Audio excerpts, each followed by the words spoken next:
ताओ ते किंग के तीसरे अध्याय का प्रथम सूत्र इस प्रकार है, यदि योग्यता की पद मर्यादा न बदले तो न विग्रह हो और न संघर्ष।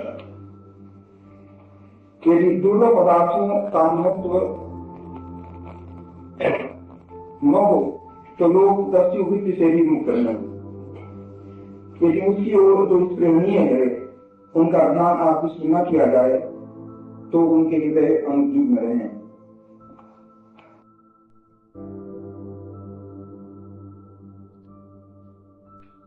मनुष्य की चिंता क्या है, मनुष्य की पीड़ा क्या है, मनुष्य का संताप क्या है। एक मनुष्य चिंतित हो, थोड़े से लोग परेशान हो तो समझा जा सकता है उनकी भूल होगी, लेकिन होता उल्टा है। कभी कोई एक मनुष्य निश्चिंत होता है, कभी कोई एक मनुष्य स्वस्थ होता है, बाकी सारे लोग अस्वस्थ, अशांत और पीड़ित होते हैं। बीमारी नियम मालूम पड़ती है, स्वास्थ्य अपवाद मालूम पड़ता है। अज्ञान जीवन की आत्मा मालूम पड़ती है, ज्ञान कोई आकस्मिक घटना, कोई संयोगिक घटना मालूम पड़ती है। ऐसा लगता है कि मनुष्य होना ही बीमार होना है, चिंतित परेशान होना है। कभी कोई न मालूम कैसे हमारे बीच निश्चिंतता को उपलब्ध हो जाता है।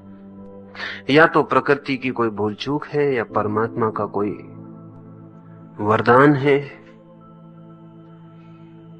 लेकिन नियम यही मालूम पड़ता है जो हम हैं, रुग्ण, पीड़ित, परेशान।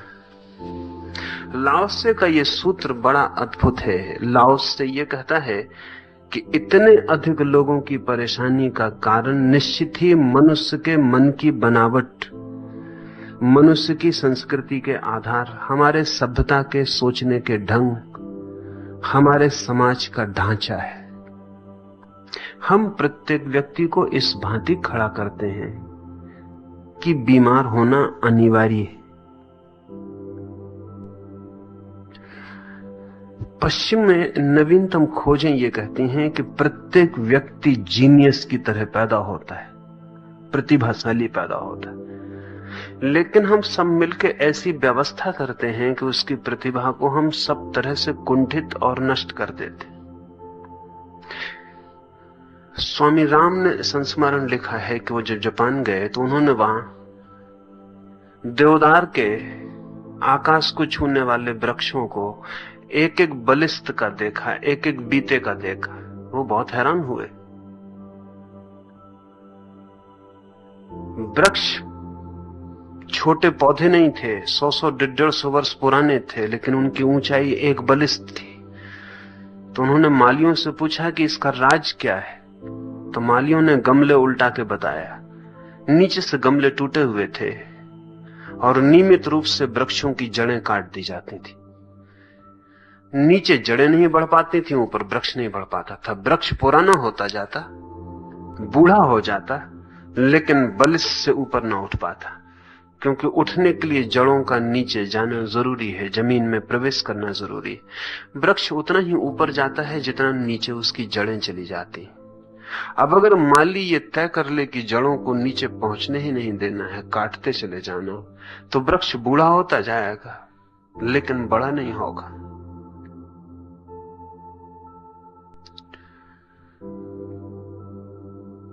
मनुष्य को बड़ा करने की हमारी जो व्यवस्था है वो जड़ों को काटने वाली है। इसलिए जितने लोग हमें दिखाई पड़ते हैं जमीन पर, वो बलिष्ठ भर ऊंचे उठ पाए, वे लोग आकाश को भी छू सकते थे। जहर हम जड़ों में डाल देते हैं, लेकिन इतने जमानों से जहर डाला जा रहा है कि कभी स्मरण नहीं आता। फिर हर पीढ़ी डाल जाती है। आपके बुजुर्ग आपकी जड़ों में जहर डाल जाते, और जो आपके बुजुर्गों ने आपके साथ किया था वो आप अपने बच्चों के साथ कर देते। स्वभाव था, हर पिता अपने बेटे के साथ वही दोहराता है जो उसके बाप ने उसके साथ किया था। एक विशियस सर्किल है, फिर एक दुष्ट चक्र की भांति बात दोहरती चली जाती। इस जहर के लिए ही लाओसे ने कुछ बातें कही हैं। इन बातों को समझने के लिए सबसे पहले यह समझ लेना होगा कि मनुष्य के मन में जो जहर सबसे ज्यादा डाला गया है वो महत्वाकांक्षा का, एम्बिशन का है। हमारी सारी समाज की व्यवस्था महत्वाकांक्षा पर खड़ी है। छोटे से बच्चे को भी हम महत्वाकांक्षी बनाते हैं, उसे एक दौड़ में लगाते हैं, एक ऐसी दौड़ में जहां उसे हर स्थिति में प्रथम आने के लिए उद्विग्न किया जाता है। चाहे वो पढ़ता हो स्कूल में, चाहे खेलता हो, चाहे आचरण सीखता हो, चाहे वस्त्र पहनता हो, वो जो भी कर रहा है या जो भी हम उससे करवाना चाहते हैं, उसके करवाने का एक ही सूत्र है कि हम उसे महत्वाकांक्षा में जकड़ दें, हम उसे प्रतिस्पर्धा में और कंपटीशन में बांध दें। महत्वाकांक्षा का अर्थ है हम उसके अहंकार को दूसरे लोगों के अहंकार की प्रतियोगिता में खड़ा कर दें। हम उससे कहें कि दूसरे बच्चे आगे ना निकल जाएं, तेरा पीछे रह जाना तेरे अहंकार के लिए फिर कोई गुंजाइश न रहेगी। तो कहीं भी तू हो, तुझे प्रथम होने की कोशिश में लगे रहना हो। ये प्रथम होने की कोशिश हमारा जहर है। वस्त्र पहनते हो तो, व्यवहार करते हो तो, शिक्षित होते हो तो, धन कमाते हो तो, कुछ भी करते हो, पूजा और प्रार्थना करते हो तो, त्याग और तप करते हो तो, निरंतर ये ख्याल रखना है कि मैं किन्हीं और की तुलना में सोचा जा रहा हूं। सदा मुझे ये देखना है कि दूसरों को देखते हुए मैं कहां खड़ा हूं, पंक्ति में मेरा स्थान क्या है, मैं पीछे तो नहीं हूं। अगर मैं पीछे खड़ा हूं तो पीड़ा फलित होगी, अगर मेरे पीछे लोग खड़े हैं तो मैं प्रफुल्लित हूं। जो प्रफुल्लित होते हैं वो भी तभी प्रफुल्लित होते हैं जब वो दूसरों को पीछा करने का दुख दे पाते हैं, अन्यथा उनकी प्रफुल्लता नहीं। और पृथ्वी इतनी बड़ी है कि कोई कभी बिल्कुल आगे नहीं हो पाता, और जीवन इतना जटिल है कि इसमें प्रथम होने का कोई उपाय नहीं।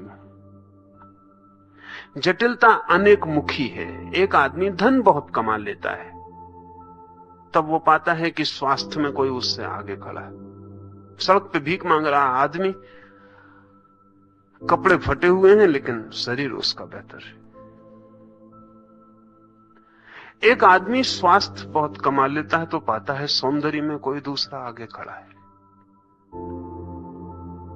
एक आदमी धन कमा लेता है तो पाता है बुद्धिमानी में कोई आगे है। और एक आदमी बहुत बड़ा बुद्धिमान हो जाता है तो पाता है कि खाने को रोटी भी नहीं है, किसी ने बहुत बड़ा महल बना लिया है। जीवन है बहुमुखी, मल्टी डायमेंशनल, और हर दिशा में मुझे प्रथम होना है। आदमी अगर पागल ना हो जाए और कोई उपाय नहीं। जो पागल नहीं हो पाते वो चमत्कार है। ये पूरा का पूरा ढांचा पागल करने वाला है। जहां भी हम खड़े हैं वहीं पीड़ा होगी, आगे किसी हम पाएंगे कि कोई आगे खड़ा है।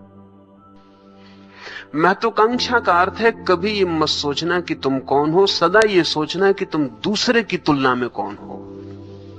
सीधे कभी स्वयं को मत देखना, सदा तुलना में, कंपैरिजन में देखना। कभी ये मत देखना कि तुम कहां खड़े हो, वहां सुख है या नहीं, इसे मत देखना। तुम सदा ये देखना कि तुम दूसरे लोगों के मुकाबले कहां खड़े हो। दूसरे लोग तुमसे ज्यादा सुख में तो नहीं खड़े। ये भी फिक्र मत करना कि तुम दुख में खड़े हो। सदा ये देखना कि दूसरे लोग अगर तुमसे ज्यादा दुख में खड़े हो तो कोई हर्जा नहीं, तुम प्रसन्न हो सकते हो। सुना है मैंने, गांव में एक पूर आ गया, बाढ़ आ गई,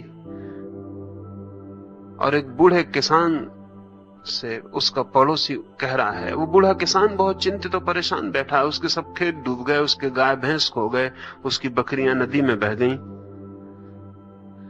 पड़ोसी उस बूढ़े से कह रहा है कि बाबा बहुत चिंतित मालूम पड़ते हो, तुम्हारी सारी बकरियां नदी में बह गईं। वो बूढ़ा पूछता है, गांव में किसी और की तो नहीं बची? वो कहता है, किसी की भी नहीं बची। वो बूढ़ा पूछता, तुम्हारी भी बह गई? वो युवक कहता है, हमारी भी बह गई। तो बूढ़ा कहता है, फिर जितना मैं चिंतित हो रहा हूं उतना चिंतित होने का कारण नहीं। ये सवाल नहीं है बड़ा कि मेरी बह गई, अगर सबकी बह गई तो फिर इतना चिंतित होने का कोई कारण नहीं।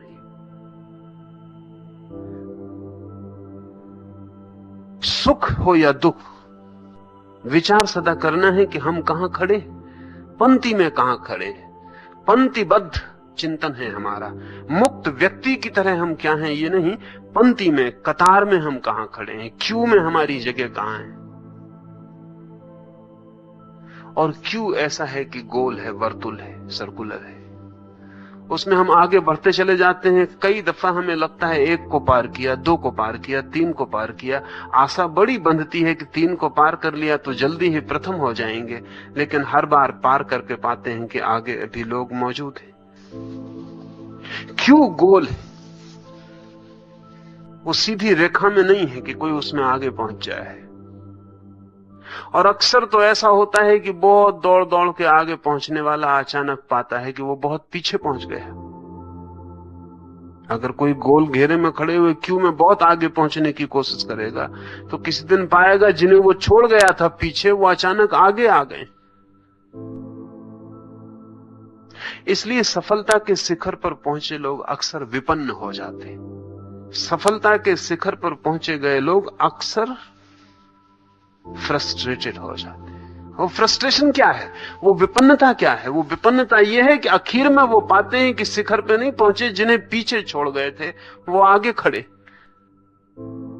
क्यों जो है गोलाकार है। इसलिए लाओसे का ये सूत्र इस संदर्भ में समझें। लाओसे कहता है, यदि योग्यता की पद मर्यादा न बढ़े तो न विग्रह हो न संघर्ष। लाओसे कहता है, योग्यता को पद क्यों बनाएं हम, योग्यता को स्वभाव क्यों न माने। इस फर्क को समझ लें, इस फर्क पर बड़ी बातें निर्भर होंगी। योग्यता को हम स्वभाव क्यों न माने, योग्यता को हम पद क्यों बनाएं। एक आदमी गणित में कुशल है, ये कुशलता उसका स्वभाव है। और एक आदमी संगीत में कुशल है, ये कुशलता उसका स्वभाव है। और एक आदमी गणित में कमजोर है, ये कमजोरी उसका स्वभाव है। जो गणित में कुशल है उसकी कोई खूबी नहीं, क्योंकि गणित की कुशलता उसे प्रकृति से मिलती है। और जो गणित में कुशल नहीं है उसका कोई दुर्गुण नहीं, क्योंकि गणित की अकुशलता उसे उसी तरह प्रकृति से मिलती जैसी कुशलता वाले को कुशलता मिलती है। जिन फकीर रिंझाई एक व्यक्ति को बता रहा है झोपड़े के बाहर कि देखते हो आकाश को छूने वाले बड़े बड़े वृक्ष, और देखते हो छोटी छोटी झाड़ियां। और फिर रिंझाई कहता है कि मुझे वर्षों हो गए इन वृक्षों के पास रहते, कभी मैंने झाड़ियों को ये सोचते नहीं देखा कि बड़े वृक्ष बड़े क्यों, और न कभी मैंने बड़े वृक्षों को अकड़ते देखा कि ये झाड़ियां छोटी हैं और हम बड़े। तो आदमी पूछता है इसका राज क्या है, तो रिंझाई कहता है इसका राज सिर्फ इतना है कि झाड़ियां प्रकृति से झाड़ियां हैं, वृक्ष प्रकृति से वृक्ष हैं। बड़े होने में कोई पद नहीं, छोटे होने में कोई पदहीनता नहीं। जो प्रकृति वृक्षों को बड़ा बनाती है वही प्रकृति घास के पौधे को छोटा बनाती है। और जरूरी नहीं है कि जो ऊंचा है वो हर स्थिति में ऊंचा हो। जब तूफान आते हैं तो बड़े वृक्ष नीचे गिर जाते हैं और छोटे पौधे बच जाते हैं। नेपोलियन की ऊंचाई छोटी थी, बहुत लंबा नहीं था। और अक्सर ऐसा हो जाता है कि बहुत छोटी ऊंचाई के लोग बड़े पदों पर पहुंचने की कोशिश करते हैं। अपनी लाइब्रेरी में एक दिन किताब निकाल रहा था, लेकिन अलमारी ऊंची थी और हाथ उसका पहुंचता नहीं था।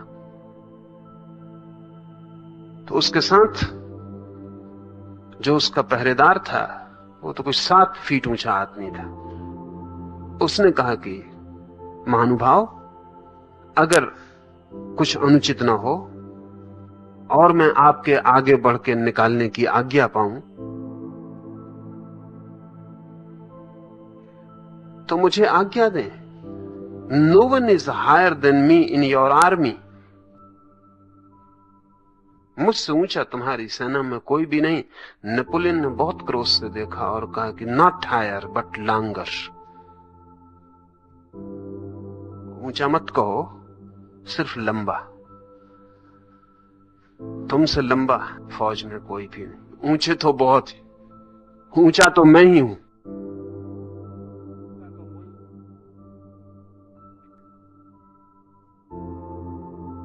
नेपोलियन को चोट लगनी स्वाभाविक है, कहे हायर। इसमें भाषाई की भूल नहीं थी, भूल भारी थी। नेपोलियन ने फौरन सुधार कर दिया कि कहो लांगर, कहो लंबा। अच्छा, ऊंचा और लंबे में क्या फर्क किया नेपोलियन ने? ऊंचा तो सिर्फ प्राकृतिक घटना, लंबा तो सिर्फ प्राकृतिक घटना। ऊंचे के साथ पद मर्यादा है, ऊंचे के साथ वैल्यूएशन, लंबे के साथ कोई मूल्य नहीं है। तुम लंबे हो सकते हो, लंबाई के साथ कोई मूल्य नहीं है। लंबाई स्वभाव, ठीक है कि तुम 7 फीट लंबे हो, दूसरा 5 फीट लंबा है, इसमें कोई खास गुण की बात नहीं। लेकिन ऊंचाई, ऊंचाई में हमने गुण जोड़ा, वैल्यूएशन जोड़ा है। लाओस से कहता है, यदि योग्यता के साथ पद मर्यादा न जुड़े तो ना तो जगत में विग्रह हो और ना संघर्ष। काश हम चीजों को ऐसा देखना शुरू करें कि प्रत्येक अपने स्वभाव के अनुकूल वर्तन करता है और जैसा उसका स्वभाव है उसके लिए वो जिम्मेवार नहीं।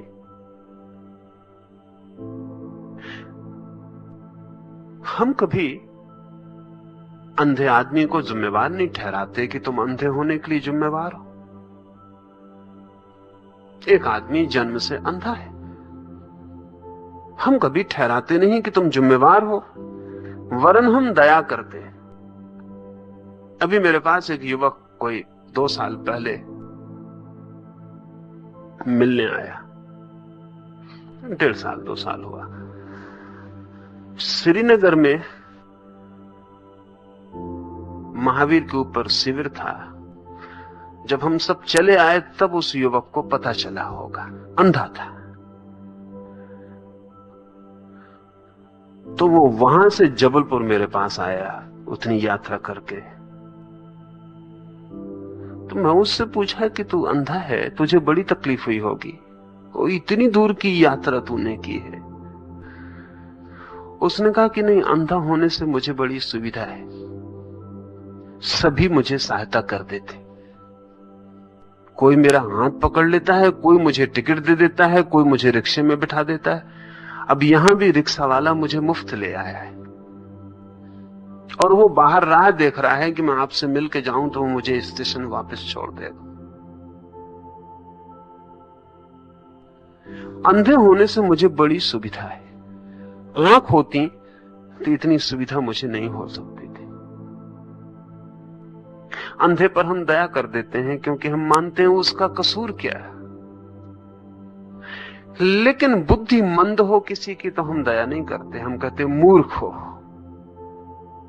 कभी हम नहीं पूछते कि इसमें उसका कसूर क्या। एक आदमी मूढ़ है तो कसूर क्या, अपराध क्या?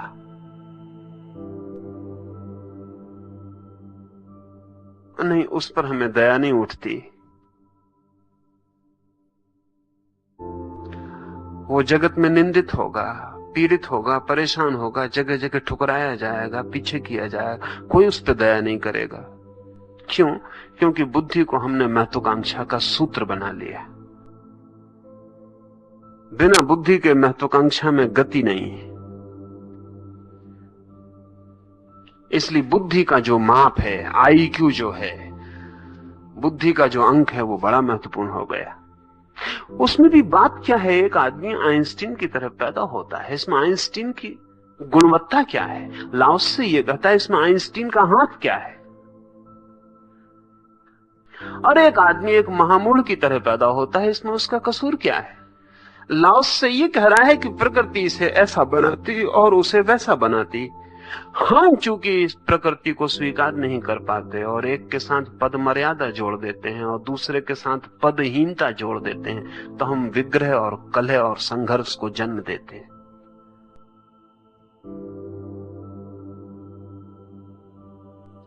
इसका अर्थ यह हुआ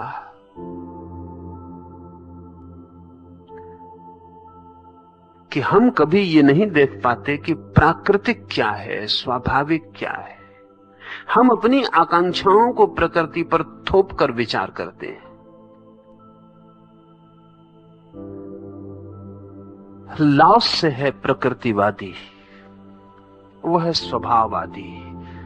ताओ का अर्थ होता है स्वभाव। वो कहता है हम ऐसे हैं।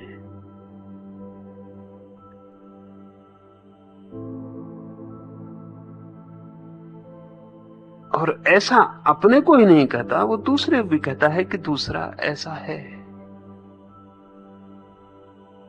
पर हम कहेंगे ऐसी बात को मानने का तो अर्थ ये होगा कि जगत में फिर चोर हैं, बेईमान हैं, बुरे लोग हैं। अगर हम ऐसा माने कि सब प्रकृति है और स्वभाव है, तो प्रकृति ने एक को चोर बनाया, तो फिर हम क्या करें?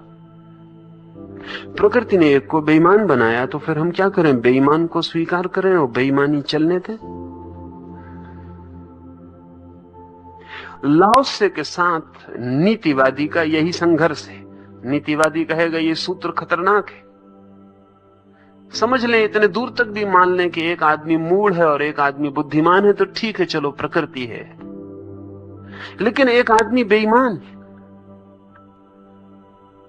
एक आदमी चोर है, एक आदमी हत्यारा है, तो हम क्या करें? स्वीकार कर लें? समझ लें कि प्रकृति ने ऐसा बनाया? लाओस से अगर पूछें तो लाओस से कहेगा कि तुमने स्वीकार नहीं किया, तुमने कितने हत्यारों को गैर हत्यारा बना पाए। तुमने स्वीकार नहीं किया, तुमने कितने बेईमानों को ईमानदार बनाया। तुमने स्वीकार नहीं किया, तुमने दंड दिए, तुमने अपराधी करार दिया, तुमने फांसियां लगाई, तुमने कोड़े मारे, तुमने जेलों में बंद किया, तुमने जीवन भर की सजाएं दी, तुम कितने लोगों को बदल पाए। लाओस से कहता है सच्चाई तो यह है कि तुम जिसे दंड देते हो, तुम उसे उसकी बेईमानी में और थिर कर देते हो, और तुम जिसे सजा देते हो उससे तुम उसे उसके अपराध से कभी मुक्त नहीं करते, तुम उसे और निष्णात अपराधी बना देते हो। और जो व्यक्ति एक बार कारागृह में होकर आता है,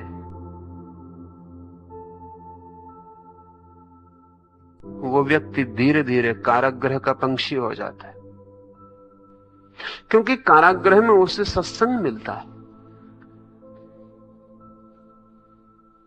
कारागृह से वो बहुत कुछ सीख के वापस लौटता है।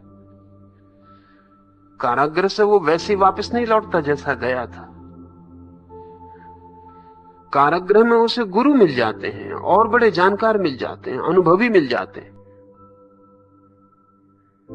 और एक बार तुम्हारा निर्णय कि फला व्यक्ति अपराधी है और चोर है, उसके ऊपर सील मोहर लग जाती है।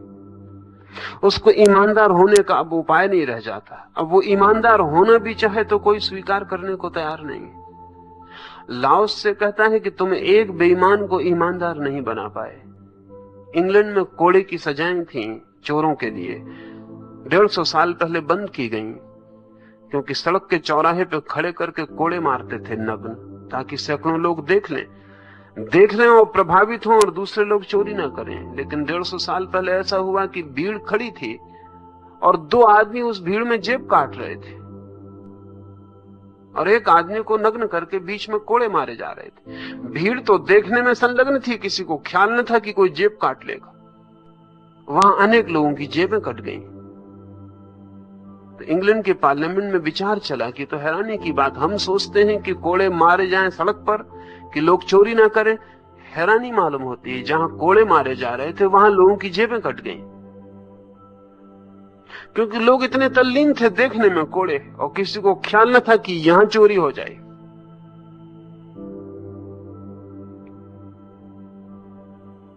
आदमी को हम इतनी सजाएं देके भी जरा नहीं बदल पाए। आदमी रोज रोज और बुरा होता चला गया है। जितने कानून बढ़ते, लाओसे के हिसाब से उतने अपराधी बढ़ जाते। हर नया कानून नए अपराधी पैदा करने का सूत्र बनता है। हर दंड नए जुर्म पैदा कर जाता है। तो लाओसे कहता है, तुम भला कहते हो कि क्या होगा दुनिया का अगर तुम न बदलोगे तो। हालांकि तुम बदल किसी को भी नहीं पाए। दुनिया की इतनी अदालतें और इतने कारागृह और इतनी दंड संहिताएं, कोई किसी को नहीं बदल पाएंगे। पर ऐसा मालूम होता है कि कुछ लोगों का निहित स्वार्थ है। एक चोर पर मैंने सुना है कि तीसरी बार सजा हो रही है, और यह आखिरी है, क्योंकि अब उसे आजीवन कारावास मिल रहा है। अब मजिस्ट्रेट उससे आखिरी वक्त पूछता है कि तू पैदा हुआ, तूने मनुष्यता के साथ कौन सा सद्व्यवहार किया? उस चोर ने कहा, आपको पता नहीं, न मालूम कितने मजिस्ट्रेट, न मालूम कितने पुलिस वाले, न मालूम कितने डिटेक्टिव मेरी वजह से एम्प्लॉयड, मेरे कारण 24 घंटे काम में लगे हुए। मेरे बिना न मालूम कितने लोग बिल्कुल बेकार हो जाएंगे। तुम सड़क पर भीख मांगते नजर आओगे, तुम मेरी वजह से काम पर हो। ये मजाक ही नहीं है, ये सच्चाई है, और गहरी सच्चाई है। अगर जमीन पे एक चोर ना हो तो मजिस्ट्रेट कैसे होगा? ये इतना बड़ा इंतजाम प्रतिष्ठा का, कानून का, वकीलों का, ये सब का सब चोरों पर, बेईमानों पर, बदमाशों पर निर्भर है। और अगर कभी कोई बहुत गहरे में देख पाए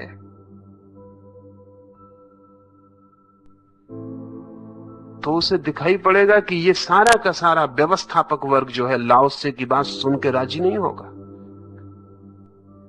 कहेगा, इसका मतलब है कि चोर को स्वीकार कर लो कि चोर चोर है, कुछ मत करो।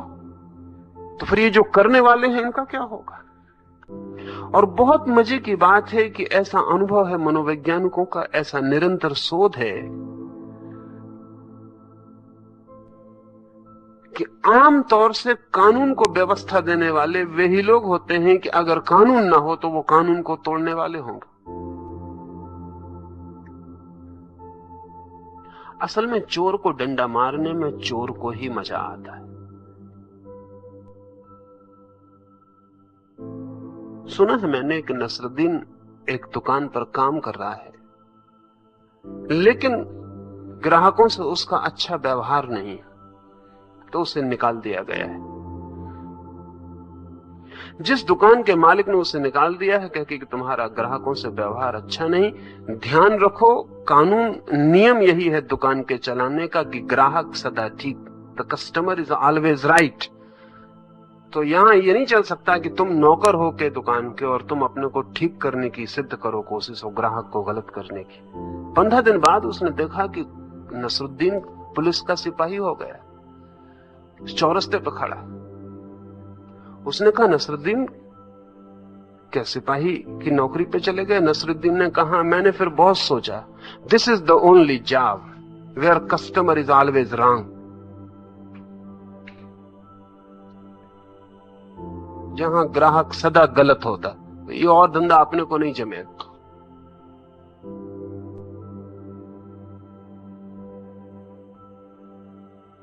लाओसे की बात कठिन मालूम पड़ेगी। कानून की जो नियामक शक्तियां हैं, उनको ही नहीं, साधु सन्यासियों को भी बहुत अप्रीतिकर लगेगा, क्योंकि साधु अपनी साधुता को स्वभाव नहीं मानता, अपना अर्जित गुण मानता है। साधु कहता है मैं साधु हूं, बड़ी चेष्टा से, बड़ी मुश्किल से, बहुत आर्डुअस था मार्ग, बड़ी तपश्चर्या की है, तब मैं साधु हूं। और तुम साधु नहीं हो क्योंकि तुमने कुछ नहीं किया। लाओत्से की साधुता परम। वो कहता है कि अगर मैं साधु हूं तो इसमें मेरा कोई गुण नहीं। इस परम साधुता को समझें। लाओत्से कहता है अगर मैं साधु हूं तो इसमें मेरा कोई गुण नहीं, इसमें सम्मान की कोई बात नहीं। अगर तुम साधु नहीं हो तो इसमें कोई अपमान नहीं। तुम्हारा ना साधु होना स्वाभाविक है, मेरा साधु होना स्वाभाविक है। और जहां स्वभाव आ जाता है वहां हम क्या करेंगे? तो तुम मुझसे नीचे नहीं, मैं तुमसे ऊपर नहीं। लेकिन हमारे साधु का तो सारा इंतजाम ऊपर होने में। वो अगर हमसे ऊपर नहीं है तो उसका सब बेकार। और ध्यान रहे, अगर हम साधु को ऊपर बिठाना बंद कर दें तो हमारे 100 में से 99 साधु तत्काल विदा हो जाएं। उनको रुकाए रखने का कुल एक ही आधार और कारण है, उनकी साधुता, उनकी महत्वाकांक्षा के लिए, उनके अहंकार और अस्मिता के लिए भोजन है। साधु होने में भी बड़ा मजा, और जब समाज बहुत असाधु हो तब तो साधु होने में बड़ा ही रस है, क्योंकि आप अपनी अस्मिता को, अपने अहंकार को जितना पुष्ट कर पाते हैं और किसी तरह न कर पाएंगे। लाओत्से से साधु भी राजी न होगा। इसलिए लाओत्से ने जब ये बातें कही तो चीन में बड़ी क्रांतिकारी बातें थी। अभी भी क्रांतिकारी हैं 2500 साल बाद, और शायद अभी 2500 साल और बीत जाएं तब भी क्रांतिकारी रहेंगी। क्योंकि लाओत्से से और बड़ी क्रांति क्या होगी? लाओत्से कहता है कि मैं जो हूं, ऐसे ही जैसे कि नीम में कड़वा पत्ता लगता है, इसमें नीम का क्या कसूर? और आम में मीठा फल लगता है, इसमें आम का क्या गुण? नीम क्यों कर पीछे और नीचे हो और आम क्यों कर ऊपर बैठ जाए? भला आपके लिए उपयोगी हो तो भी आपकी उपयोगिता ऊंचाई नीचाई का कोई आधार नहीं।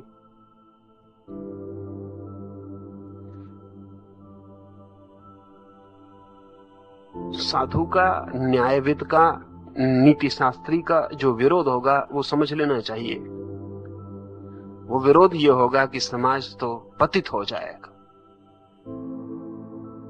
लेकिन कोई भी ये नहीं देखता कि समाज इससे ज्यादा पतित और क्या होगा।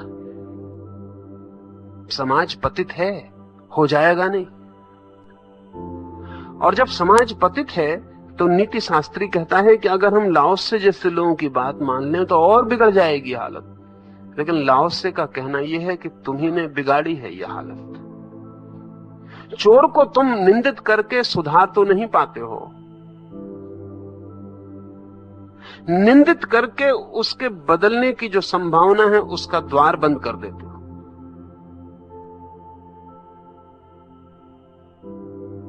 असल में जैसे ही हम तय कर लेते हैं निंदा और प्रशंसा, वैसे ही हम सीमाएं बांधना शुरू कर देते हैं।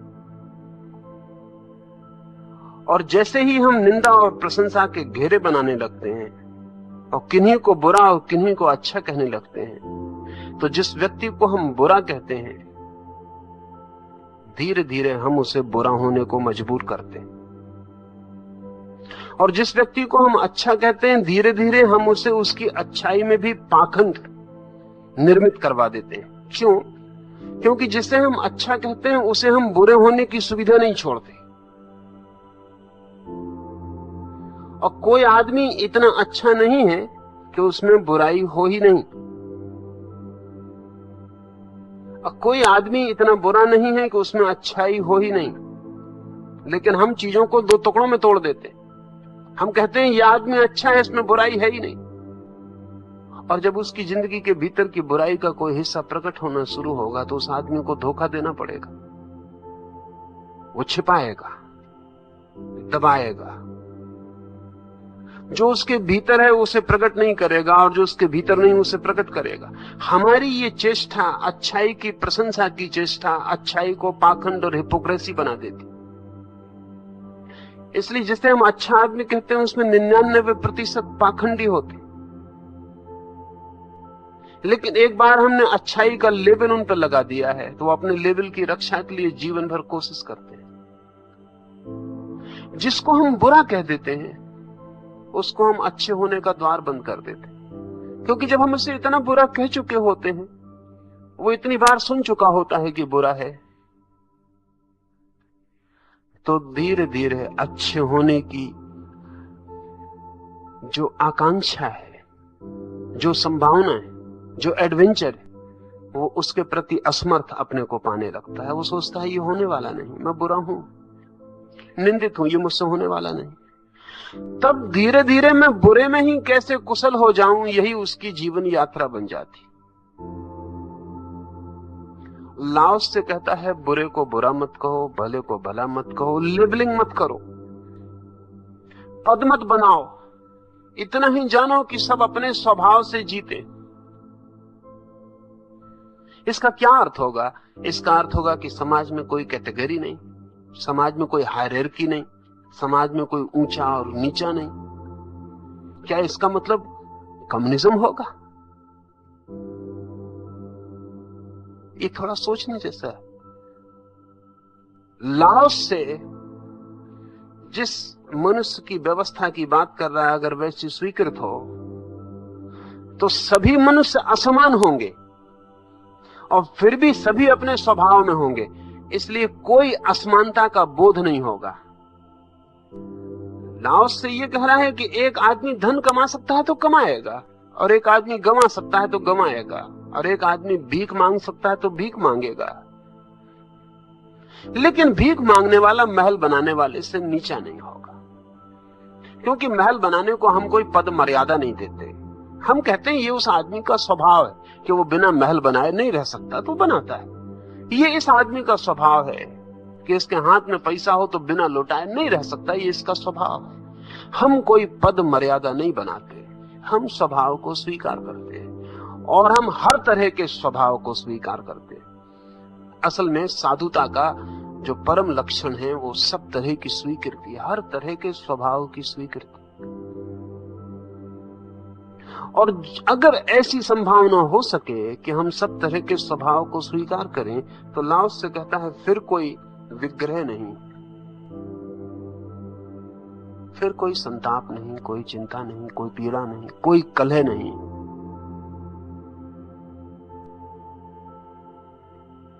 एक मित्र से कल ही मैं बात कर रहा था, पत्नी और उनके बीच कलह है।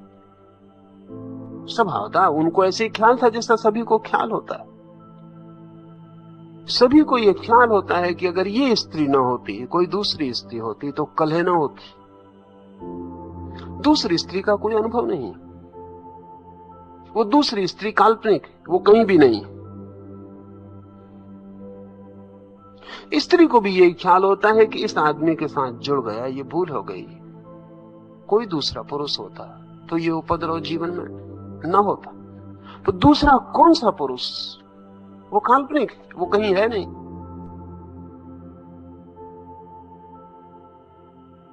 लेकिन सभी पुरुषों का हमें अनुभव नहीं हो सकता, सभी स्त्रियों का अनुभव नहीं हो सकता, इसलिए भ्रम बना रहता। नहीं, उन मित्र से मैंने कहा कि सवाल इस स्त्री और उस स्त्री का नहीं है, स्त्री और पुरुष के स्वभाव का है। उस स्वभाव में कलह है। स्त्री और पुरुष के बीच हमने जो व्यवस्था की, उस व्यवस्था का है, उस व्यवस्था में कलह है। जहां भी मालिकियत होगी वहां कलह होगा।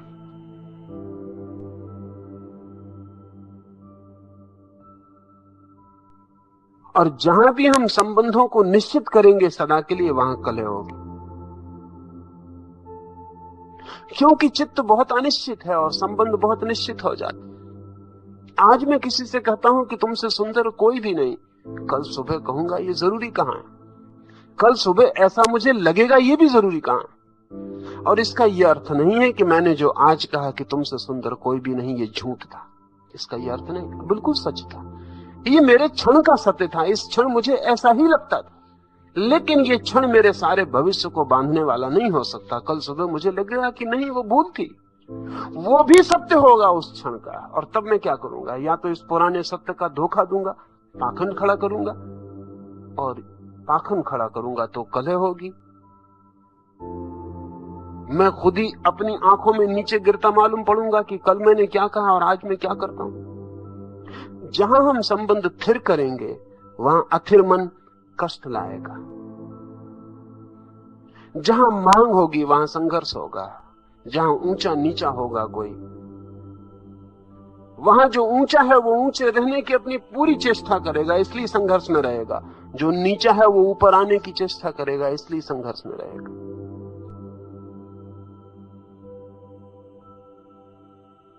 हमारी सारी की सारी चिंतना जो है वो कलह की। कलह शून्य तो तब हो सकता है मनुष्य जब वो चीजों के स्वभाव को स्वीकार करता हो। अब जैसे चीजों का स्वभाव क्या है? चीजों का स्वभाव यह है कि अगर मैं किसी व्यक्ति को प्रेम करूंगा, उस व्यक्ति से सुख पाऊंगा तो उस व्यक्ति से दुख भी पाऊंगा। जिस व्यक्ति से सुख पाएंगे उससे दुख भी पाना पड़ेगा। सुख हमें मिलता ही उससे है जिससे दुख मिल सकता है। सुख का दरवाजा हम खोलते नहीं कि साथ ही दुख का दरवाजा भी खुल जाता। वो एक ही दरवाजे से दोनों आते हैं। मैं जब सुख ही चाहता हूं और दुख नहीं लेना चाहता तो मैं चीजों का स्वभाव अंगीकार नहीं कर रहा। मैं कह रहा हूं सुख तो ठीक, दुख में नहीं लूंगा। अब जिस व्यक्ति को मैं प्रेम करता हूं उस व्यक्ति पर मैं क्रोध भी करूंगा। जो व्यक्ति मुझ पर प्रेम करता है वो मुझ पर क्रोध भी करेगा। लेकिन हम सोचते हैं कि जिस पे हम प्रेम करते हैं उस पर कभी क्रोध नहीं करना। प्रेम जहां होगा वहां क्रोध पैदा होगा, जहां राग होगा वहां क्रोध होने ही वाला है। और अगर क्रोध ना होगा तो प्रेम की क्वालिटी बिल्कुल और हो जाएगी, उसका गुण तत्व बदल जाएगा। वो फिर प्रेम नहीं करुणा हो जाएगा।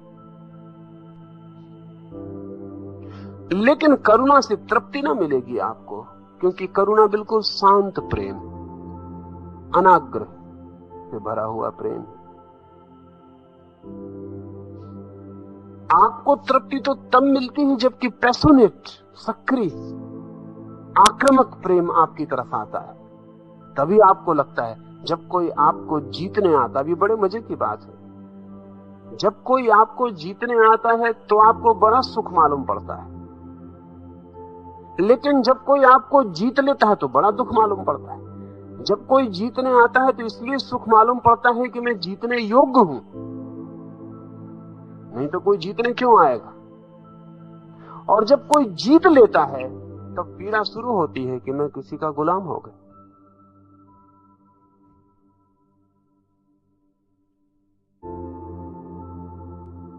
पर दोनों बातें संयुक्त हैं। अगर हम स्वभाव को देखें तो ये कलह ना हो, ये विग्रह ना हो। अल्लाह से कहता है न विग्रह और न संघर्ष। संघर्ष क्या है? संघर्ष पूरे क्षण यही है। संघर्ष पूरे क्षण यही है कि मैं अपने स्वभाव के अन्यथा होने की कोशिश में लगा हूं। जो मैं नहीं हो सकता उसकी कोशिश चल रही है, और दूसरे के साथ भी यही कोशिश चल रही है कि जो वो नहीं हो सकता वो उसको बना के रहना। एक स्त्री को मैं प्रेम करूं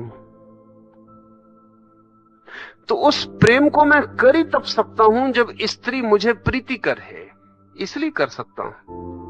लेकिन वो स्त्री खुश होगी कि मैं उसे प्रेम कर रहा हूं, लेकिन वो नहीं जानती कि मैं स्त्री को प्रेम कर रहा हूं, कोई दूसरी स्त्री को भी कर सकता हूं। मेरे लिए स्त्री में अभी रस है तो ही मैं उसे प्रेम कर रहा हूं। मैं कल दूसरी स्त्री को भी प्रेम कर सकता हूं।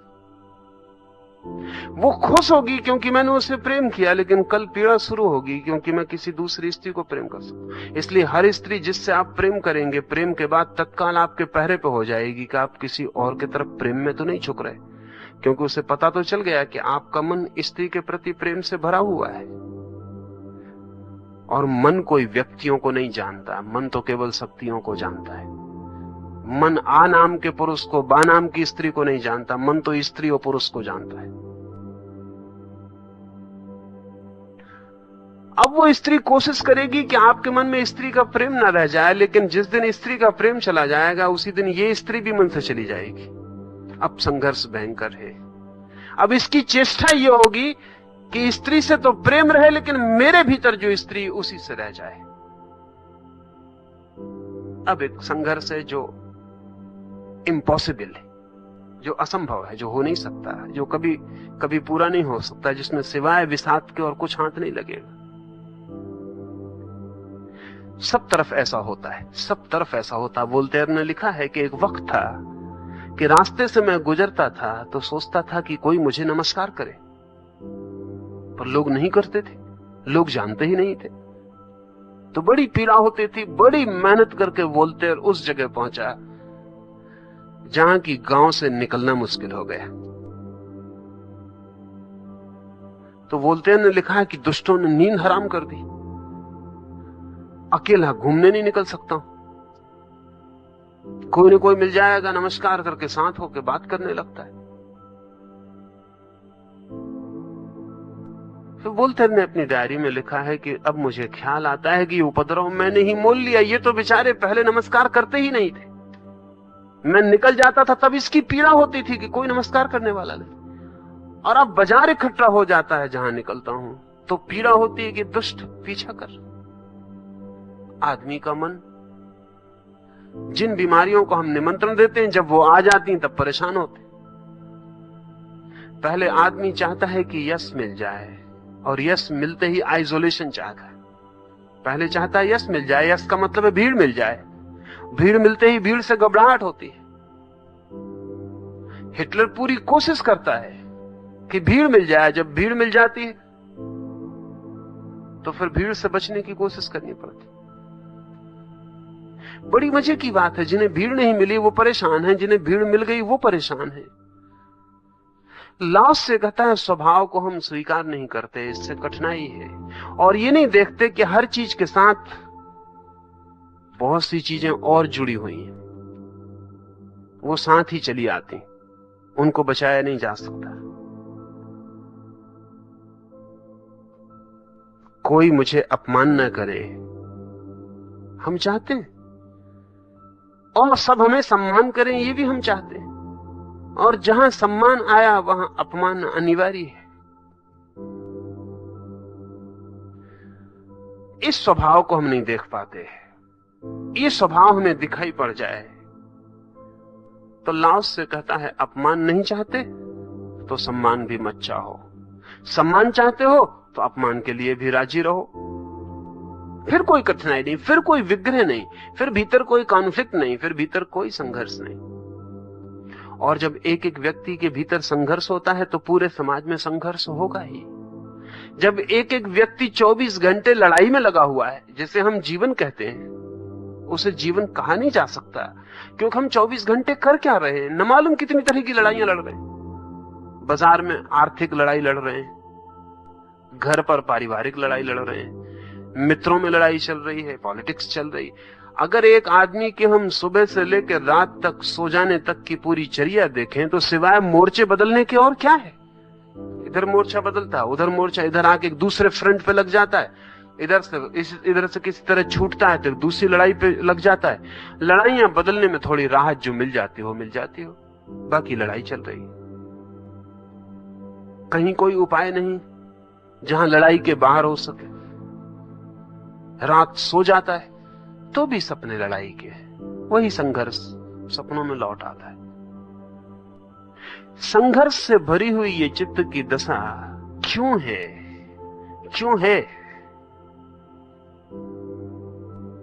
कहीं ऐसा तो नहीं कि हम आदमी की जड़ें ही विषाक्त कर रहे हैं, जिससे ये होगा ही।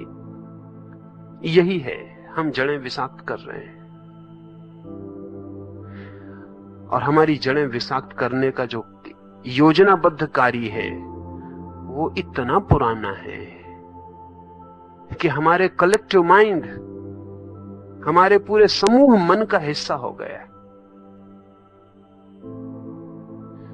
हम और किसी तरह अब जी नहीं सकते, ऐसा मालूम पड़ता है। ये हमारा जाल है। और अगर 24 घंटे आपको शांति मिल जाए, कोई संघर्ष का मौका न मिले, तो आप इतने बेचैन हो जाएंगे जितने आप संघर्ष से कभी ना हुए थे। आपको लगता है, लोग कहते हैं कि शांति चाहिए, क्योंकि उन्हें पता नहीं कि शांति क्या है। अगर उन्हें सच में ही शांति दे दी जाए तो 24 घंटे में कहेंगे कि क्षमा करिए।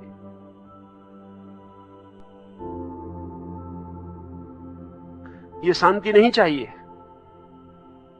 इससे तो अशांति बेहतर थी। क्योंकि शांति के क्षण में आपका अहंकार नहीं बच सकेगा।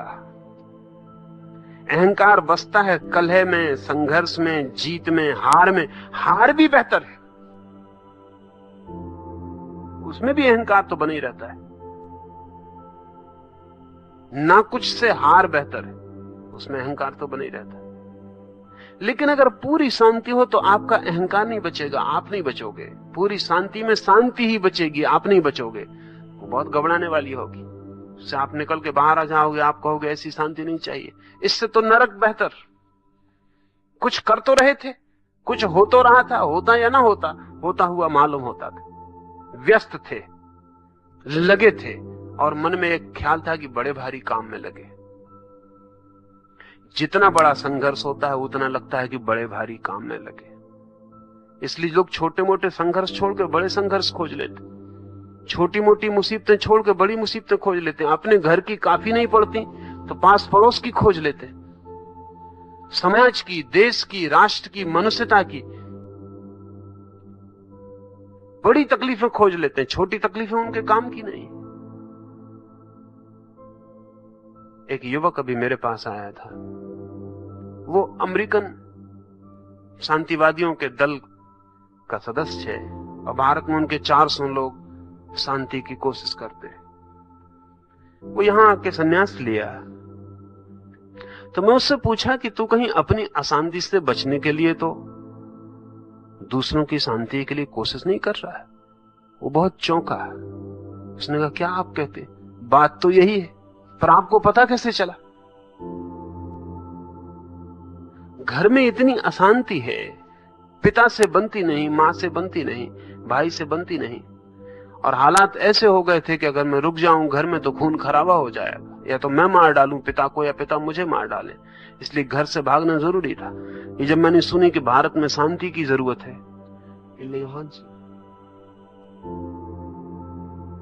यहां मैं शांति की उसमें लगा हुआ। जितने समाज सेवक हैं, समाज सुधारक हैं, नेता हैं, उनको छोटी अशांति काफी नहीं पड़ती। थोड़ा बड़ा विस्तार चाहिए, फैलाव चाहिए, और मसले ऐसे चाहिए जो कभी हल ना होते हो। हल हो जाने वाले मसलों पर आप ज्यादा देर नहीं जी सकते। हल हो जाएंगे, फिर नया मसला खोजो। तो स्थायी मसले चाहिए जो कभी हल नहीं होते। पर ये हम सारे लोग जिन्हें शांति के कोई सूत्र का ही पता नहीं है, जिनका सारा बनाव अशांति का है, जो उठेंगे, बैठेंगे, चलेंगे, बोलेंगे तो सबसे अशांति खड़ी करेंगे, जो अगर चुप भी रह जाएं,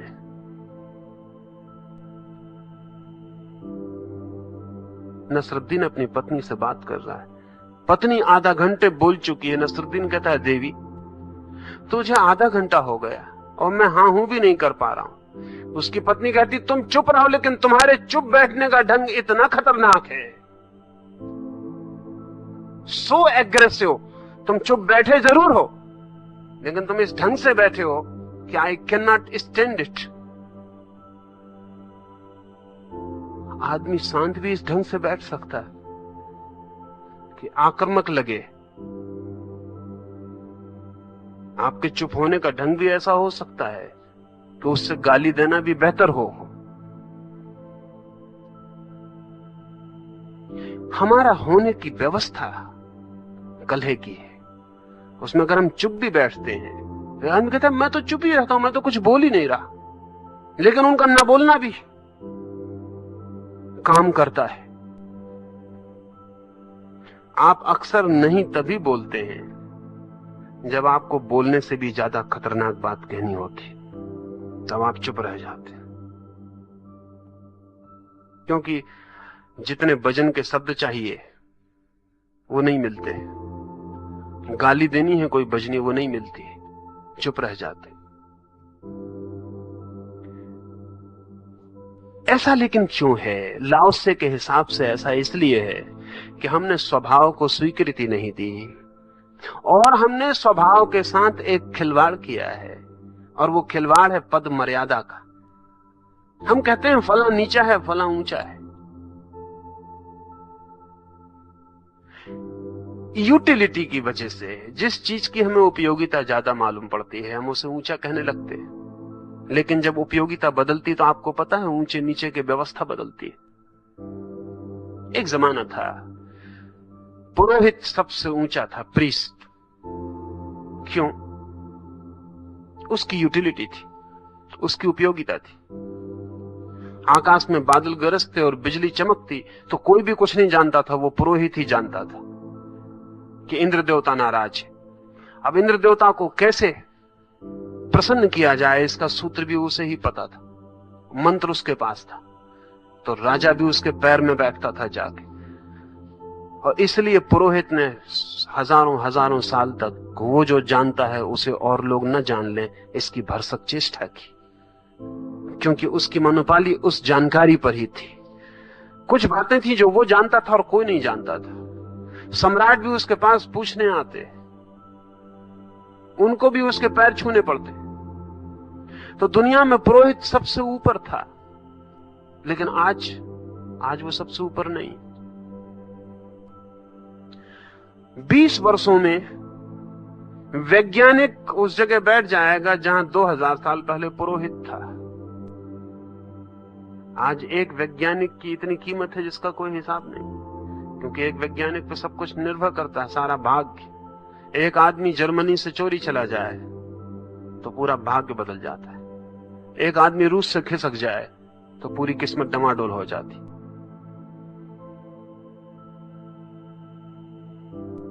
आज अगर अमेरिका इतना संपन्न और व्यवस्थित दिख रहा है तो उसका कारण है सारी दुनिया के सारे इतिहास के 90% वैज्ञानिक आज अमेरिका में, इसलिए आप कुछ कर नहीं सकते।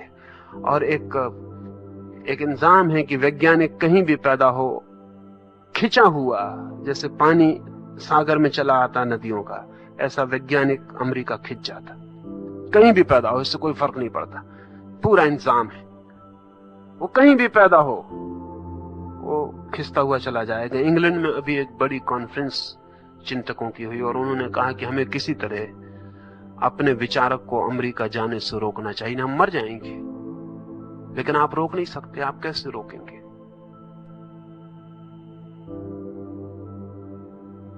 ना आप लेबोरेटरी दे सकते उतनी बड़ी, ना आप उतने तनख्वाह दे सकते, ना आप उतना इंतजाम दे सकते, ना उतनी स्वतंत्रता दे सकते, ना उतनी सुविधा दे सकते। आप रोक भी लेंगे तो कुछ मतलब का नहीं होने वाला आदमी, वो अमेरिका ही चला जाए। जो लोग जानते हैं वो अगर आंख खोल कर देख लें कि वैज्ञानिक इस वक्त कहां इकट्ठा हो रहा है, उसी मुल्क का भविष्य, बाकी मुल्क तो डूब जाएंगे, क्योंकि आज ताकत उसके हाथ में। और आज अमेरिका में दिखता भला हो कि राजनीतिक के हाथ में ताकत है, ज्यादा देर नहीं रहेगी, पीछे से ताकत हट गई है, पीछे से ताकत किसी और के हाथ में चली गई, उस इशारे पर सब कुछ हो रहा है। राजनीतिक लाख कहते रहे कि चांद पे पहुंचने का क्या फायदा है, लोग भूखे मर रहे हैं, वैज्ञानिक को चांद पे जाना है, वो जा रहा है, और राजनीतिक को उसकी व्यवस्था जुटानी पड़ रही है। तो वो कितनी कहता रहे कि क्या फायदा है चांद पे जाने, उसको समझ में भी नहीं आता फायदा, उसकी बुद्धि भी इतनी नहीं कि समझ में आ जाए, लेकिन उसका कोई मूल्य भी नहीं है। आज अगर अमेरिका के 5 बड़े वैज्ञानिक इंकार कर दें कि हम हट जाते हैं तो अमेरिका भी रूस के पैरों पर पड़ जाएगा। 5 आदमियों के हाथ में इतनी ताकत। सारी मिलिट्री खड़ी रह जाएगी, सब खड़ा रह जाएगा, 5 आदमी कह देंगे बस ठीक।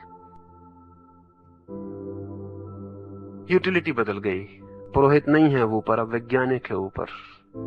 बीच में छत्री ऊपर था, तलवार मजबूत थी, उसके हाथ में ताकत थी, वो ऊपर था। जहां उपयोगिता बदलती, ऊपर नीचे का सारा व्यवस्था बदल जाती। आज बुद्धि की कीमत है, क्योंकि बुद्धि से आप ऊपर चढ़ सकते हैं। लेकिन कल अगर ऐसी व्यवस्था हो गई दुनिया में, और हो जाएगी, कि लोगों को काम करने की जरूरत न रह जाए, मशीनें काम कर दें, ऊपर चढ़ने का कोई उपाय न रह जाए, तो आप हैरान होंगे जो बांसुरी बजा सकते हैं, मछली मार सकते हैं, ताश खेल सकते हैं, वो अचानक टॉप पे आ गए। क्योंकि वो आप एकदम खड़े रह गए। आप बड़ा बाजार चलाते थे और बड़ी दुकान करते थे, आपको कोई नहीं पूछ रहा है, लोग उसको पूछ रहे हैं जो ताश खेल सकता है, क्योंकि वो फुर्सत। आदमी कीमती हो जाएगा। 20-25 साल में अमेरिका में तो वो हालत आ जाएगी कि जो आदमी फुर्सत में आनंदित हो सकता है वो ऊंचाई पे आ जाएगा। क्योंकि काम करने वाले की कीमत उसी दिन खत्म हो जाएगी जिस दिन काम करना मशीन के हाथ में चला जाए। अब एक बड़ा वैज्ञानिक है, बड़े गणित कर रहा है, लेकिन एक कंप्यूटर से बड़े गणित नहीं कर सकेगा जल्दी ही। उस 6 महीने लगाएगा, कंप्यूटर सेकंड में कर देगा, उसकी कीमत खत्म हो जाएगी। एक वैज्ञानिक के पीछे कौन पड़ेगा? एक कंप्यूटर घर में खरीद के रख लेगा, अपना काम कर लेगा, उसकी कोई स्थिति नहीं रह जाएगी। तत्काल पूरी स्थिति बदल जाएगी, दूसरे लोग टॉप पे आ जाएंगे, और ही तरह के लोग मनोरंजन करने वाले। आज आप देखते हैं कि फिल्म एक्टर अचानक ऊंचाई पे पहुंच गया जो कभी नहीं था। दुनिया में अभिनय करने वाला आदमी सदा था, लेकिन ऊंचाई पे कभी नहीं था। अप्रतिष्ठित था, प्रतिष्ठा भी नहीं थी उसकी, वो कोई बहुत आदरणीय काम भी न था, लोग उसको अनादरणीय काम समझते थे। लेकिन अचानक सारी दुनिया में फिल्म अभिनेता, फिल्म कलाकार ऊपर पहुंच रहा है, रोज पहुंचता जाएगा, और उसका भविष्य आगे और है, क्योंकि वो मनोरंजन का काम कर रहा है। और जैसे जैसे लोग खाली होते जाएंगे, वैसे वैसे उनके मनोरंजन की जरूरत पड़ेगी। जैसे जैसे लोग खाली होंगे, फुर्सतें होंगे, कोई काम ना होगा, तो उनको एंगेज रखने के लिए जरूरत पड़ेगी। कोई नाच के उनको, कोई गीत गा के, कोई कथा, कोई नाटक, कोई व्यवस्था जिससे कि वो उनका खाली समय भरा रहे, वो ऊपर होता चला जाए। दुनिया ने कभी भी अभिनेता को ऐसी जगह ना दी थी जैसी 20वीं सदी ने दी है आके, और वो बढ़ती जाएगी। नेता बहुत जल्दी पीछे पड़ जाएगा, अभी भी पीछे पड़ गया है, पर क्यों? ये सब यूटिलिटी की वजह से है। और नहीं तो हंसी मजाक की बात थी। एक आदमी अगर चेहरा बना लेता था और थोड़ा नाच कूद लेता था तो लोग समझते थे ठीक। गांव में 1-2 आदमी हर गांव में ऐसे होते थे, लेकिन कोई नहीं सोचता था कि आदमी चार्ली चैपलिन हो जाएगा, कि गांधी जी भी मिलने के लिए उत्सुक हो।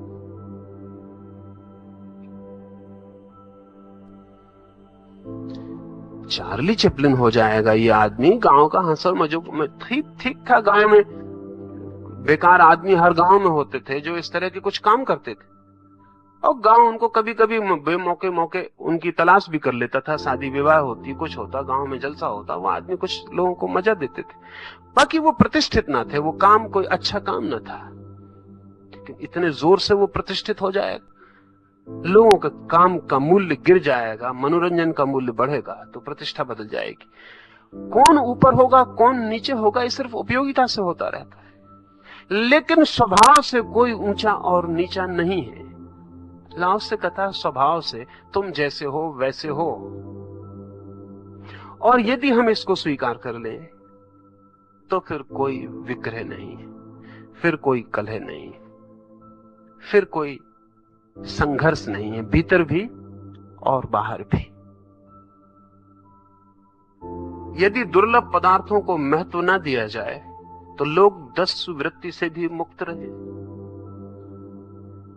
हम निरंतर निंदा करते हैं, लेकिन हम कभी सोचते नहीं। चोर की निंदा करते हैं, डाकू की निंदा करते हैं, बेईमान की निंदा करते हैं, धोखेबाज की निंदा करते हैं, पर कभी सोचते नहीं कि वो धोखेबाज, वो चोर, वो बेईमान किस चीज को पाने के लिए लगा है, और हम जिस चीज को पाने के लिए वो लगा है उसका तो हम मूल्य बढ़ाए चले जाते हैं और इसकी निंदा करते चले जाते हैं। बहुत अजीब खेल है। और बहुत जालसाजी है खेल में। हम एक तरफ आदर दिए चले जाते हैं कोहिनूर को,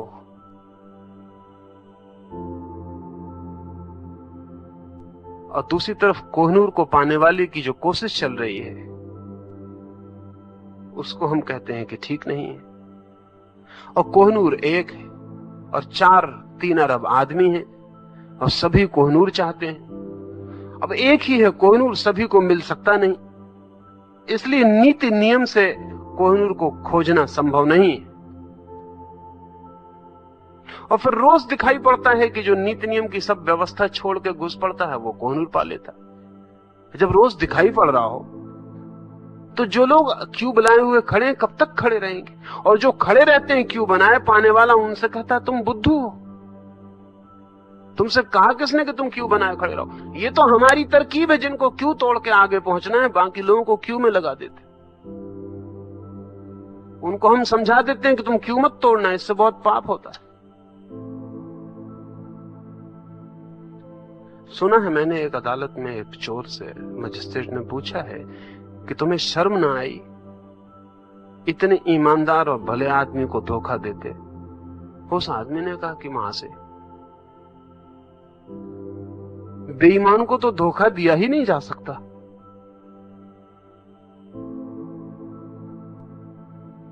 ईमानदारी तो आधार है, ईमानदार को ही धोखा दिया जा सकता है, बेईमान को तो धोखा दिया नहीं जा सकता। तो उस आदमी ने कहा हम भी यही चाहते हैं कि प्रचार जारी रहे कि ईमानदार होना अच्छा है, अन्यथा हम धोखा न दे पाए। ईमानदारी जारी रहे तो बेईमानी काम कर पाए, तो बेईमानी काम न कर पाए।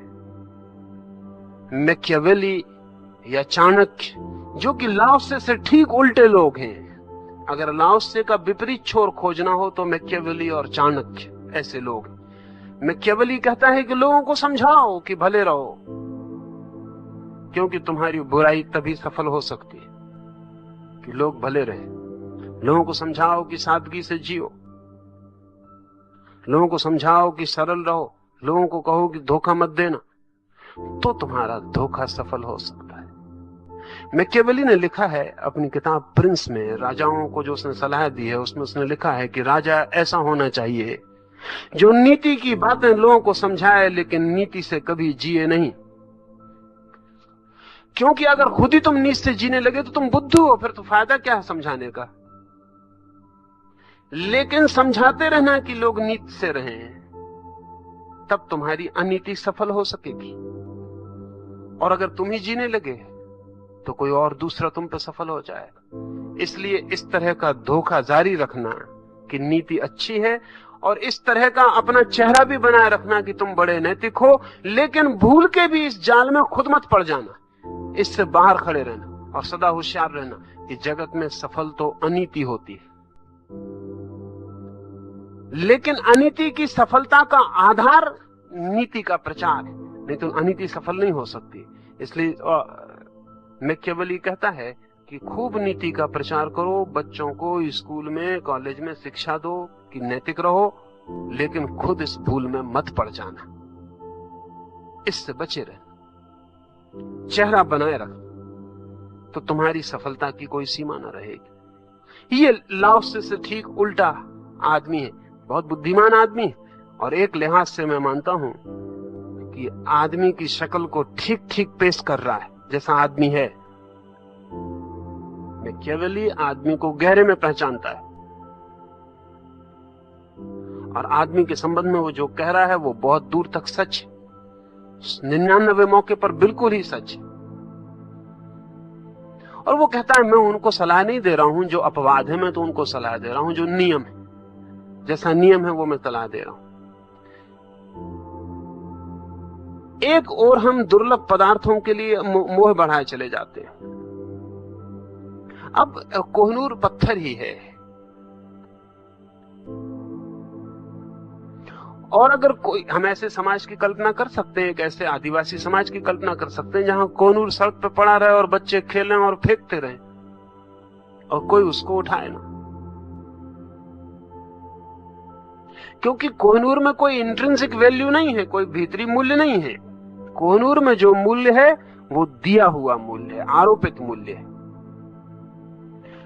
कोहिनूर के भीतर कोई मूल्य नहीं है, क्योंकि ना उसको खा सकते हैं ना उसको पी सकते हैं, वो किसी काम पर नहीं सकता, वो बिल्कुल बेकाम है।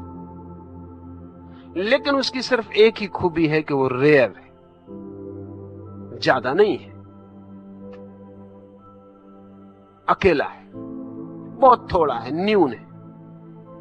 अगर न्यून चीज को हम ऊपर से मूल्य दे दें तो दुनिया उसके लिए पागल हो जाएगी। अब यह हालत हो सकती है कि एक आदमी अपना जीवन गंवा दे कोहिनूर को पाने में, और कोहिनूर किसी काम में ना आए। लेकिन दुर्लभ पदार्थ को दी गई प्रतिष्ठा समाज में चोरी, बेईमानी और प्रतियोगिता और संघर्ष पैदा करती है।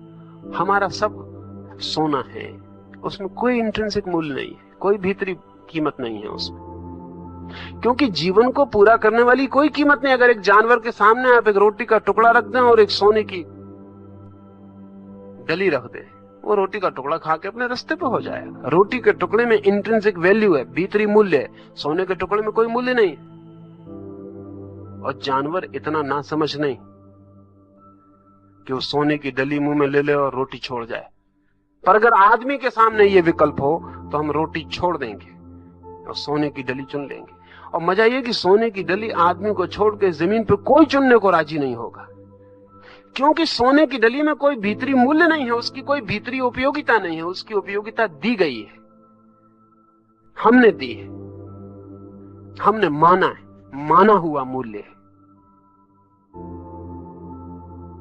हमने माना है कि मूल्यवान है, इसलिए मूल्यवान है। अगर हम तय कर लें कि मूल्यवान नहीं है तो मूल्यवान नहीं रह जाए। सारी दुनिया में 25 तरह की मूल्य की व्यवस्थाएं, अलग अलग चीजें मूल्य रखती, जो आपके ख्याल में ना आए कि ये कैसे, इसमें क्या मूल्य हो सकता है। अब एक अफ्रीकन औरत तो उसको पूरे हाथ पर चूड़ियां पहननी है हड्डी की,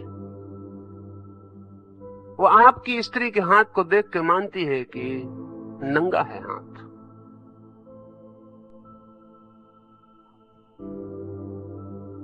जैसा आपकी स्त्री पश्चिम की आज कोई लड़की को देख के मानती है कि ये क्या बात है, ना नाक पे कुछ, ना कान में कुछ, बिल्कुल नंगापन मालूम पड़ता है, खाली मालूम पड़ता है।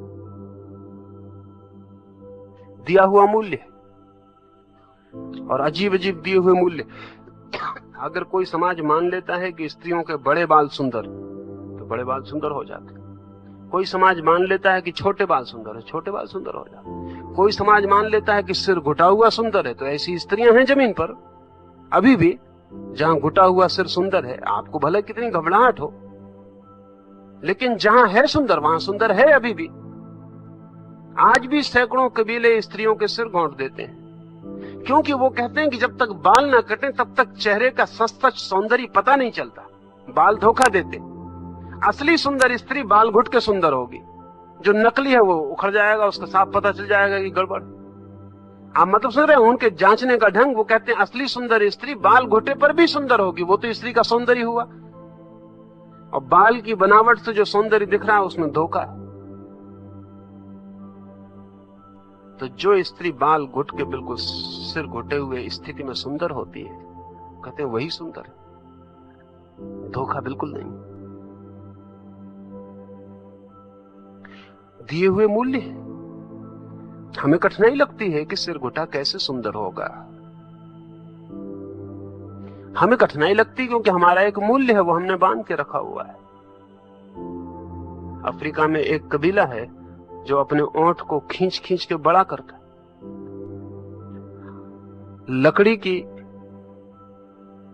टुकड़े ओंठ और दांतों के बीच में फंसा के ओंठ को लटकाने की कोशिश की जाती है। जितना ओंठ लटक जाता है उतना सुंदर हो जाता है। तो जो स्त्रियां लटके हुए ओंठ से पैदा होती हैं अफ्रीका में, उनका बड़ा मूल्य है। जन्मजात सौंदर्य है, बाकी को कोशिश करके वैसा करना पड़ता है। हमारे मुल्क में अगर कोई लटका हुआ ओंठ पैदा हो जाए तो कुरूपता है। कुरूपता क्या है और सौंदर्य क्या है? हमारा दिया हुआ मूल्य है। किस चीज को हम मूल्य दे रहे हैं? हम एक पत्थर को मूल्य देते हैं, पत्थर मूल्यवान हो जाता है। धातु को मूल्य देते हैं, धातु मूल्यवान हो जाती है। निश्चित ही, लेकिन हम उन्हीं चीजों को मूल्य देते हैं जो न्यून है, क्योंकि न्यून नहीं है तो हम कितने मूल्य दें, अगर सभी को उपलब्ध हो सकती है तो मूल्यवान नहीं हो पाएंगे। न्यूनता मूल्य बनती है। लाओस से कहता है यदि दुर्लभ पदार्थों को महत्व न दिया जाए तो लोग दस्युवृत्ति से मुक्त रहें, फिर कोई चोर ना हो, बेईमान ना हो। ध्यान रहे, जिंदगी चलाने के लिए बेईमानी जरूरी नहीं, लेकिन ऊंचा उठने के लिए बेईमानी जरूरी है।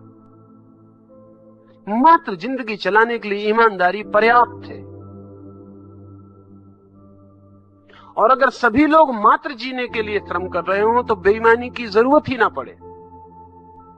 लेकिन अगर मात्र जीने के ऊपर जाना है, रोटी नहीं कोहिनूर भी पाना है, तो फिर ईमानदारी काफी नहीं है।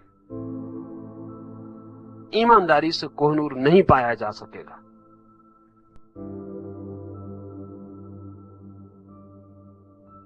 बेईमान होना पड़ेगा। अब ये मजे की बात है कि जितनी न्यून चीज होगी उसे पाने के लिए उतना ही ज्यादा बेईमान होना पड़ेगा। जितनी कम, जैसे यहां है, अगर सभी लोगों को अपनी अपनी जगह बैठना है तो कोई झगड़े की जरूरत नहीं, लेकिन अगर ये मेरी कुर्सी पर ही सभी को बैठना है तो कलह उपद्रव हो जाएगा। और उसमें यह आशा रखना कि सीधा साधा आदमी आके यहां बैठ जाएगा, गलती ख्याल है, बिल्कुल गलती ख्याल है। वो तो जो इस संघर्ष में ज्यादा उपद्रव मचाएगा वो प्रवेश कर जाएगा। अगर हम ये तय कर लें कि इसी छोटी सी कुर्सी पर सभी को होना जीवन का लक्ष्य है, तो फिर इस कमरे में कलह और संघर्ष और बेईमानी के सिवाय कुछ भी नहीं होगा।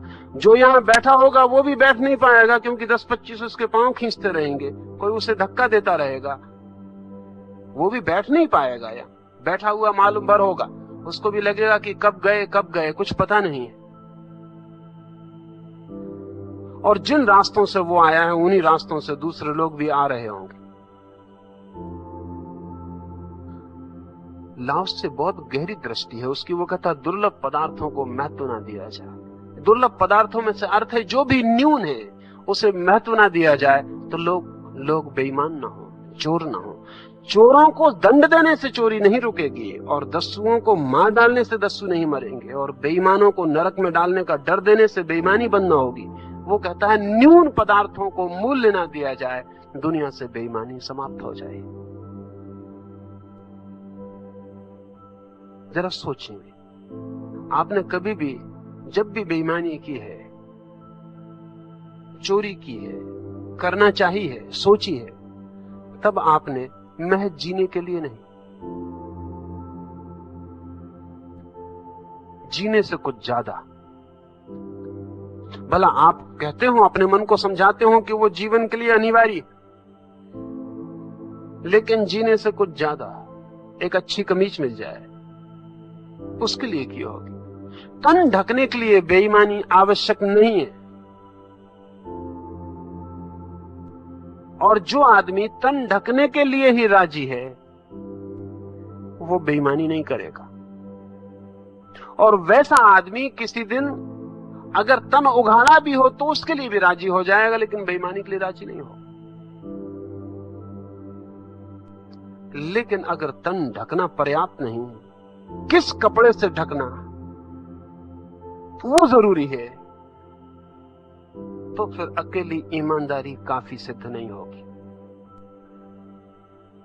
लाओसे के सूत्र का अर्थ यह है कि जीवन, मात्र जीवन बेईमानी के लिए आवश्यक नहीं मानता, जरूरी नहीं है। लेकिन जीवन में जो हम न्यून चीजों को मूल्य देते हैं उससे सारी बेईमानी का जाल फैलता है।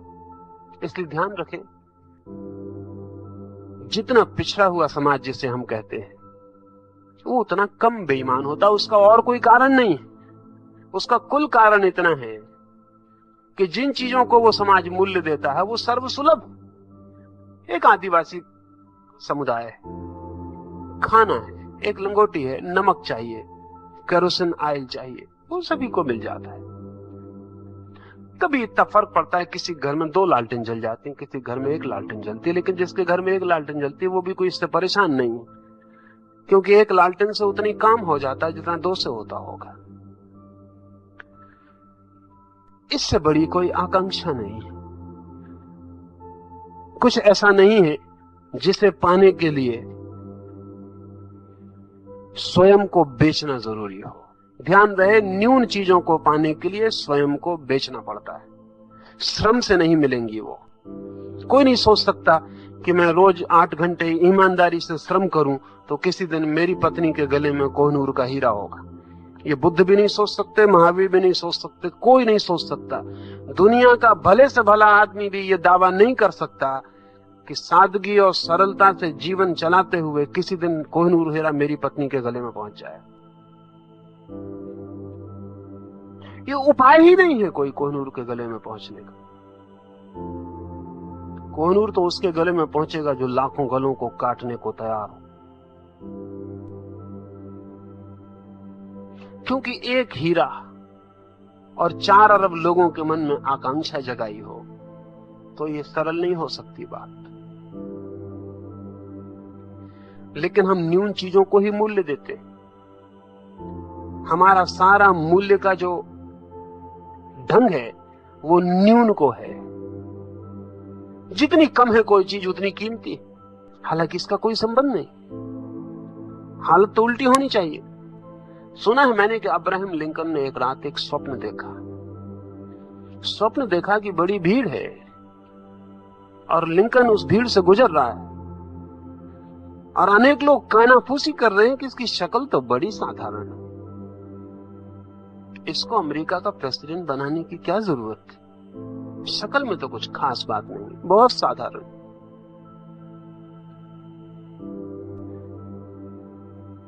बेचैनी होती है लिंकन को, कुछ सूझता नहीं कि क्या करे क्या ना करे। लोग खुसर फुसर कर रहे हैं, आसपास ही बात चल रही है, उसे सुनाई पड़ रही, सपने में तो सुनाई पड़ रही कि लोग कह रहे हैं कितनी साधारण शक्ल का आदमी और इसको अमेरिका का प्रेसिडेंट बनाने की क्या जरूरत, कोई और खूबसूरत आदमी नहीं मिल सकता, थोड़ी शक्ल पर तो ख्याल करना।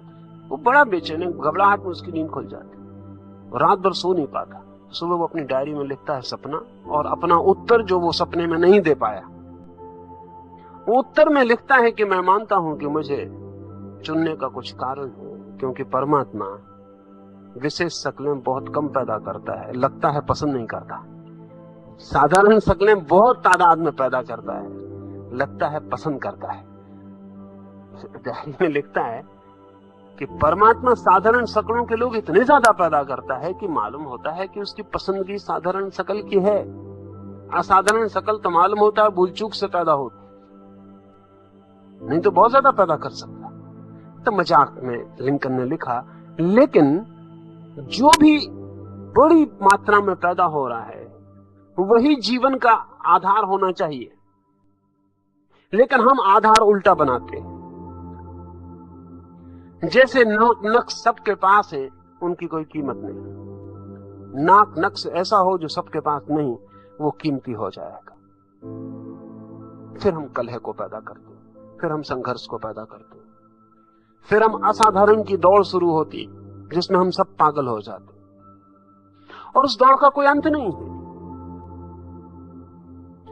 एक चीज में नहीं, सभी चीजों में।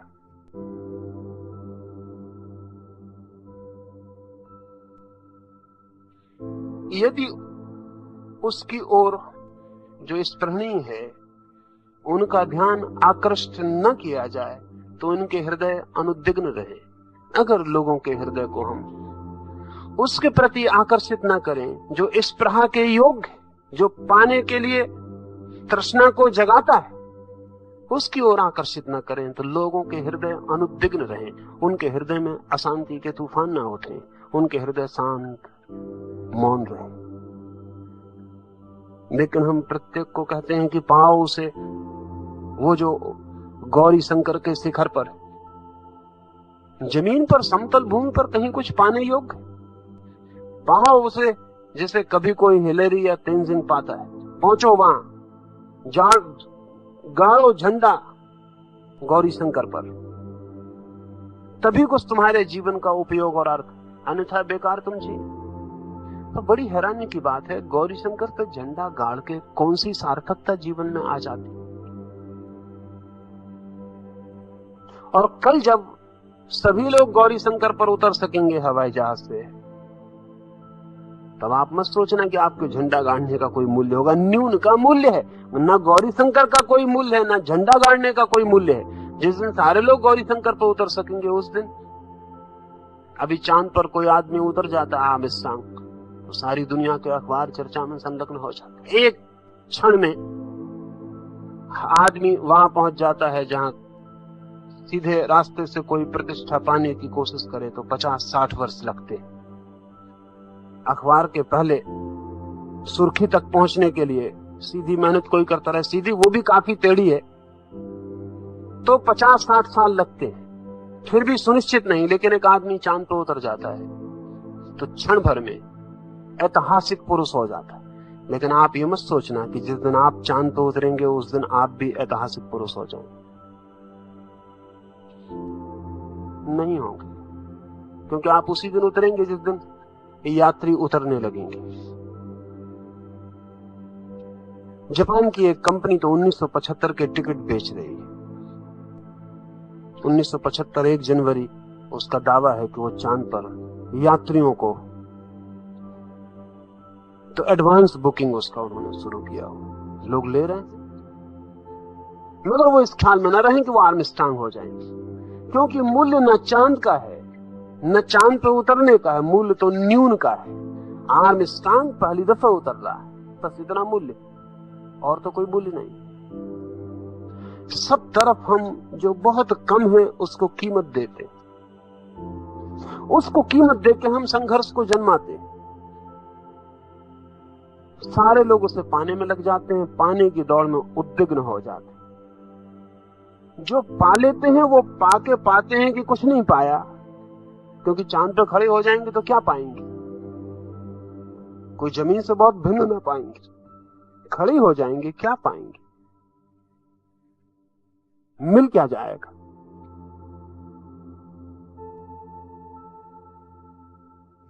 कौन सी आंतरिक उपलब्धि होगी, कोई उपलब्धि नहीं हो जाएगी। जो नहीं पहुंच पाएंगे उनके जीवन नष्ट हो जाएंगे, उनकी उद्विग्नता उनको खा जाएगी कि जब तक चांद पे न पहुंचे तब तक सब बेकार है, अपनी जिंदगी किसी काम की नहीं। यूं ही अकारण अकारथ पैदा हुए और मरे, चांद पर तो पहुंचे ही नहीं। बचपन से पहला बीज हमारे मन में जो डाला जाता है वो चांद पर पहुंचने वाला बीज है। कठिनाई यह है कि वहां पहुंच जाओ तो कुछ नहीं मिलता, और न पहुंच पाओ तो परेशानी भारी झेलनी पड़ती। जो पहुंचते हैं वो भी बड़े संघर्ष और कठिनाई से पहुंचते हैं, जो नहीं पहुंच पाते वो भी भारी संघर्ष करते हुए जीते और मरते। पहुंच के कुछ मिलता नहीं, लेकिन पहुंचने की कोशिश में बहुत कुछ खो जाता है। खो जाता है जीवन का अवसर जिसमें आनंद की किरण फूट सकती थी। लाओत्से का ये सारा आग्रह इसलिए है, सिर्फ निगेटिव नहीं है, ये सिर्फ इसलिए नहीं कि आप अनुद्विग्न कैसे ना हो, ऐसा नहीं है। मतलब ऐसा है कि अगर आप अनुद्विग्न न हो, आप उद्विग्न न हो, तो वो जो अनुद्विग्न स्थिति आपकी होगी वो एक पॉजिटिव, एक विधायक आनंद का द्वार खोलेगी। इस दौड़ में पड़ा हुआ, न्यून को पाने की दौड़ में, स्पर्धा में, इस प्रहा में पड़ा हुआ व्यक्ति, उसे पाने से चूक ही जाता है जो सभी को मिल सकता था। शायद हम परमात्मा को इसीलिए नहीं खोजते क्योंकि संत कहते हैं वो सब जगह है, वो स्पृहणीय नहीं रह जाता। क्योंकि वो कहते हैं वो रत्ती रत्ती कण कण में छिपा है, वो कहते हैं वो चारों तरफ वही है, बेकार है अगर चारों तरफ है तो। अगर कहीं एक जगह हो जहां कोई एक पहुंच सके तो अभी सारी मनुष्यता दौड़ने लग जाए कि ठीक हम ईश्वर को पाके रहेंगे। तो संत अपने हाथ से उसको लोगों की स्पृहा के बाहर कर देते हैं। कहते हैं सब जगह है, वही है, जहां देखो वही है, जहां पाओ वही है। वो कहते हैं न पाओ तो भी वही मौजूद है, तुम जानो तो न जानो तो वो तुम्हें घेरे हुए, जैसे मछली को सागर घेरे। तो फिर मन हमारा होता है कि ऐसी बेकार चीज को पाने से क्या होगा। नहीं, ऐसी बेकार चीज पाने योग्य नहीं रह गई, जो सब तरफ है, हर कहीं है, पाओ तो न पाओ तो मिली हुई है, सो तो जागो तो खोते ही नहीं, भागो कहीं भी जाओ वो तुम्हारे साथ है। हम कहते हैं ठीक है, अब जो साथ ही है तो रहो। हम न खोजेंगे, हम तो उसे खोजने जाएंगे जो सब जगह नहीं है, जो कहीं कहीं है, मुश्किल से है और कभी किसी को मिलती है, और जिसको मिलती है धन्य भाग उसके, इतिहास में नाम अमर हो जाता। इस भगवान को पाके क्या करेंगे? अगर पा भी लिया तो बुद्ध कहेंगे इसमें क्या किया, वो मिला ही हुआ।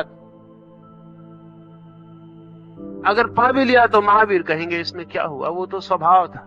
अगर पा भी लिया तो लाओस से कहेंगे कुछ अखबार में नाम छपवाने की जरूरत नहीं है, हजारों को मिल चुका, हजारों को मिलता रहेगा। कुछ गौरव मत करो, कुछ दीवाने मत हो जाओ, कुछ झंडा गाड़ने का कारण नहीं है, ये मिलता ही रहा है। और जिनको नहीं मिला है उनके पास भी है, पता भर नहीं है, उनको पता चल जाएगा, उनको भी मिल जाएगा। तो ऐसी चीज स्पृहा नहीं बनती। परमात्मा अगर हमारी खोज नहीं बनता तो उसका कारण है कि वो हमारी स्पृहा नहीं बनता। हमारे मन में कहीं ऐसी उद्विग्नता पैदा नहीं होती उसके पाने के लिए कि दूसरे से छीन के पा लेंगे। एक और खराबी है कि मजा तो तभी है किसी चीज को पाने का कि दूसरे से छीन के पाले।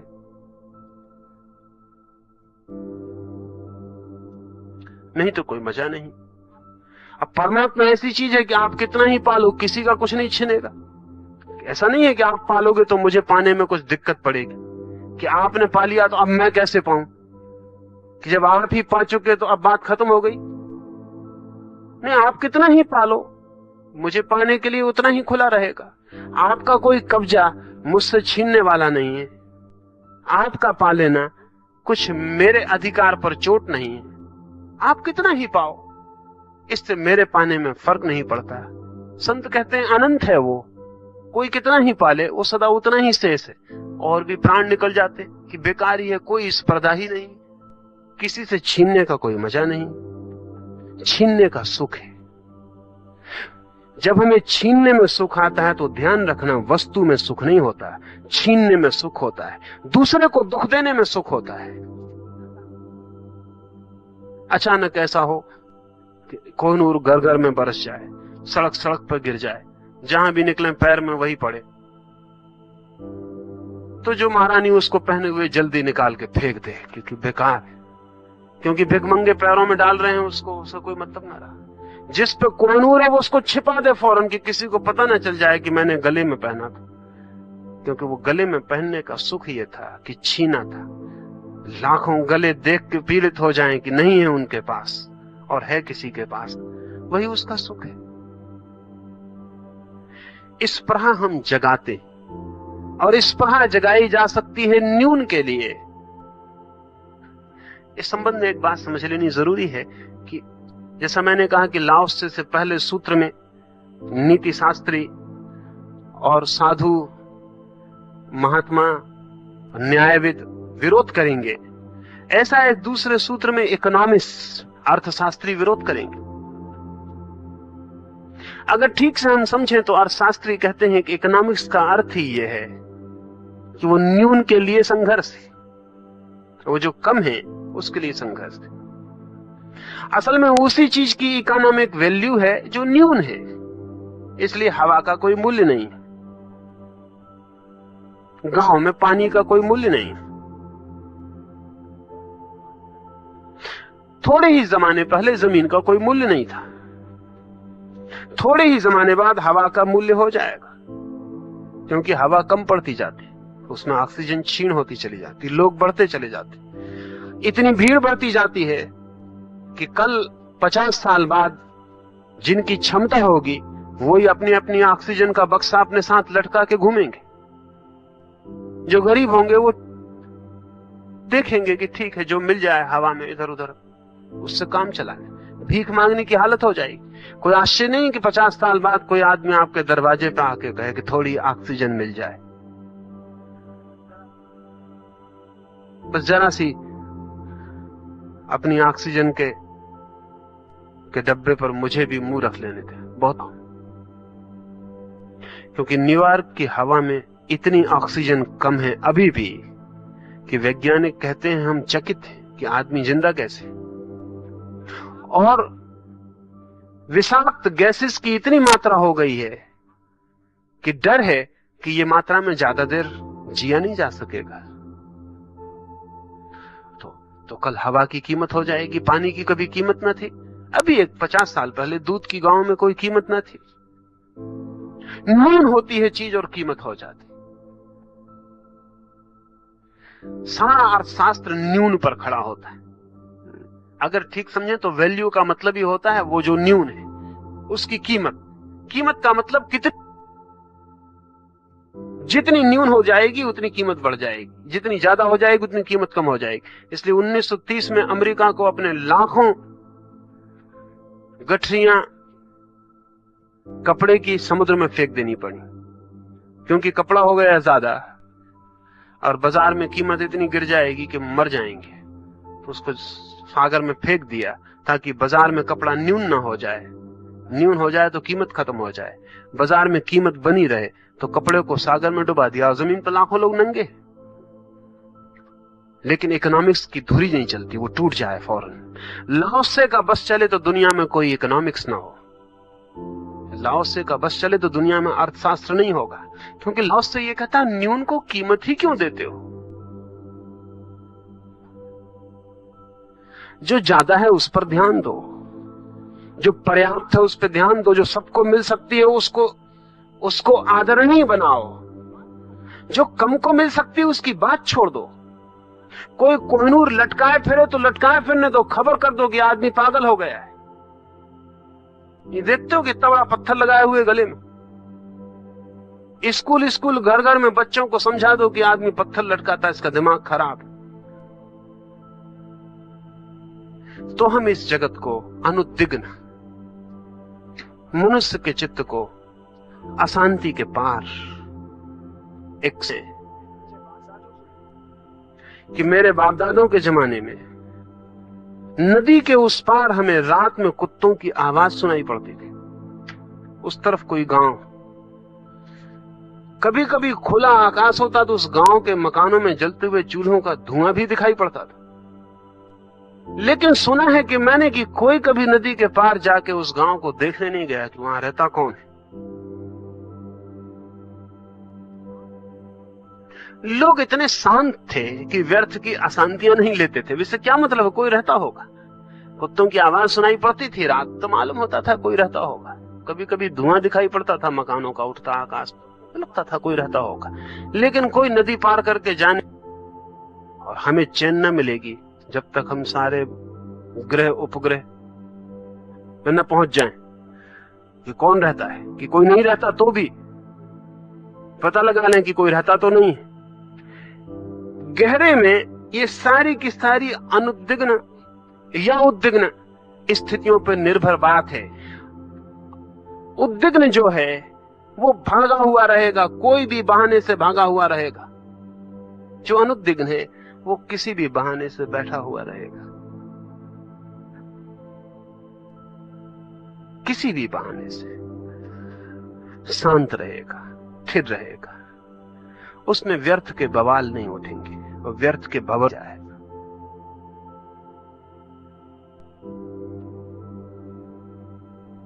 सारा शिक्षा का आधार लाओसे के हिसाब से और होना चाहिए, इस प्रहा मुक्त, नॉन एम्बिशियस, महत्वाकांक्षा नहीं।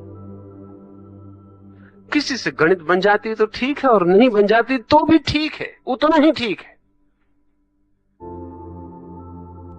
जिससे गणित नहीं बन जाती उससे क्या बन सकता है इसकी फिक्र करो, बजाय ये फिक्र करने की उससे गणित बने ही, उसको नष्ट मत करो। उससे क्या बन सकता है इसकी फिक्र करो। कुछ जरूर बन सकता होगा, कुछ तो बन ही सकता होगा। मुल्ला नसरुद्दीन एक दुकान पे काम कर रहा है क्योंकि परेशान हो गया मालिक उसे, वो जहां भी बैठता वहीं सो जाता। आखिर मालिक ने कहा कि मुल्ला क्या करें हम, तुम्हें कहां बिठाएं, तुम ही कुछ सुझाव दो। उसने कहा कि वो जो पजामा का काउंटर है वहां मुझे बिठा दे और एक तख्ती मेरे गले पे लगा दे। हमारे पजामा इतने सुखद हैं कि बेचने वाला भी सो जाता है,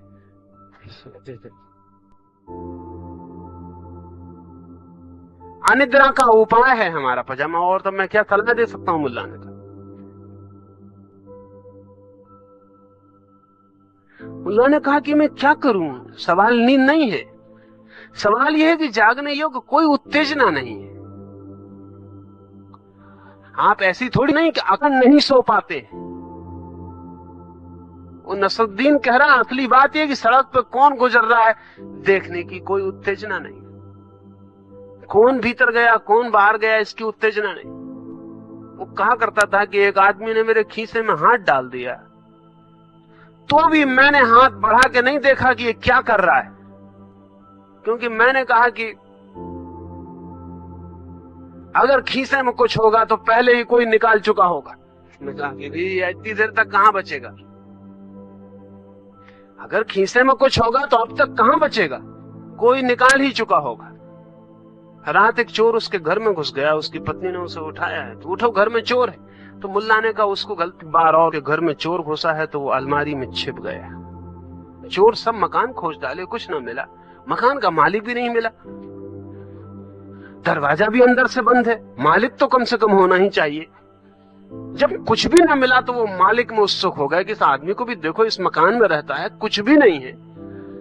तो सब जगह खोजा तो एक अलमारी का दरवाजा खोला तो वो पीठ किए हुए दीवार की तरफ मुंह किए हुए खड़ा था। तो उन्होंने कहा अरे तुम यहां क्या कर रहे हो? तो उसने कहा मैं सिर्फ शर्म के मारे छिपा हूं। कि तुम क्या कहोगे कि घर में कुछ भी नहीं है?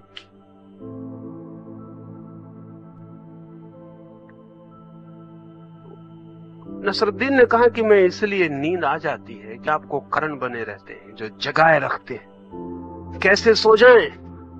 रास्ता दिखाई ही पड़ता रहता है, रास्ते पे चलते लोग दिखाई ही पड़ते रहते हैं, दुकान पर आते ग्राहक दिखाई ही पड़ते रहते हैं, दिन में दी गई गालियां किए गए बातचीत सुनाई ही पड़ती रहती, वो जारी ही रहती है उत्तेजना, इसलिए नहीं सो पाते। और मुल्ला ने कहा कि मैं क्या कर सकता हूं, कोई उत्तेजना नहीं जो मुझे जगाए, नींद आ ही जाती। इजलास से कह रहा है जिस अनुद्विग्न चित्त की बात, बिल्कुल दूसरा ही आदमी है वो जो अनुद्विग्न है। कुछ पाने की दौड़ नहीं है, जो मिला है वो कृतार्थ है, जो मिला है वो अनुग्रहित है, जो मिला है वो बहुत है, जरूरत से ज्यादा है। जो नहीं मिला है वो उसके मन की दौड़ नहीं, जो नहीं मिला है वो उसकी स्पृहा नहीं, वो उसकी मांग नहीं, वो उसकी अपेक्षा नहीं। जो नहीं मिला है वो नहीं मिला है, उसकी बात ही नहीं है, वो उसके चित्त का हिस्सा ही नहीं।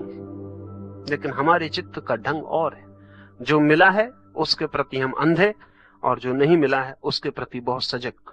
जो मिला है उसे हम भूल जाते, जो नहीं मिला है उसे हम याद रखते। अगर मेरे पास आप 7 दिन रहे और 7 दिन में कितना ही आपको दूं और एक दिन तेज आंख से देख दूं, 7 दिन जो दिया वो भूल जाए।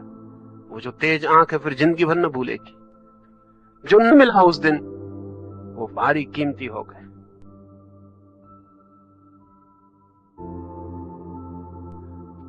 जो नहीं मिलता, जो नहीं है, हम उसी को ही पकड़ पाते हैं। हमारी सारी की सारी अटेंशन, सारा ध्यान अभाव पर लगा हुआ है।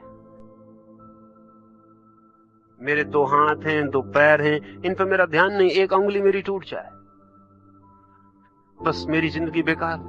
हालांकि उसके होने से जब तक वो थी मुझे कोई मतलब न था, मैंने उसका कोई उपयोग न किया था। अंगुली थी मेरे पास तब मैंने कभी भगवान को धन्यवाद न दिया था कि अंगुली आपने दी। कोई प्रयोग से विवाद चल रहा है कि मेरी अंगुली तोड़ के बहुत अन्याय हो गया, दे के कभी कोई धन्यता न हुई थी, लेके बड़ा अन्याय हो गया। और थी तब मैंने उससे कुछ किया ना था, उस अंगुली से मैंने कोई चित्र न बनाए थे, न कोई वीणा पर संगीत छेड़ा था, न उस अंगुली से किसी गिरते को सहारा दिया था। उस अंगुली से मैंने कुछ भी न किया था, वो थी या न थी बराबर थी, मुझे पता ही न था उसके होने का। वो तो जिस दिन नहीं रही उस दिन मैंने जाना कि बड़ा अभाव हो गया। और मजे की बात है जिस अंगुली से मैंने कभी कुछ न किया था उसके न होने से मैं परेशान क्यों? क्योंकि कुछ भी तो खत्म नहीं हो रहा, कुछ भी तो बंद नहीं हो रहा, कुछ तो छिन नहीं रहा है। लेकिन हमारे मन का ढंग ये है, जो नहीं है कि उसकी ओर जो स्पृहणीय है उनका ध्यान आकर्षित न किया जाए तो उनके हृदय अनुद्विग्न रहे। हम आकृष्ट कर रहे हैं। पुराने जमाने में सारी दुनिया में जिनके पास धन होता, समाज का आग्रह होता था धन का प्रदर्शन न करना।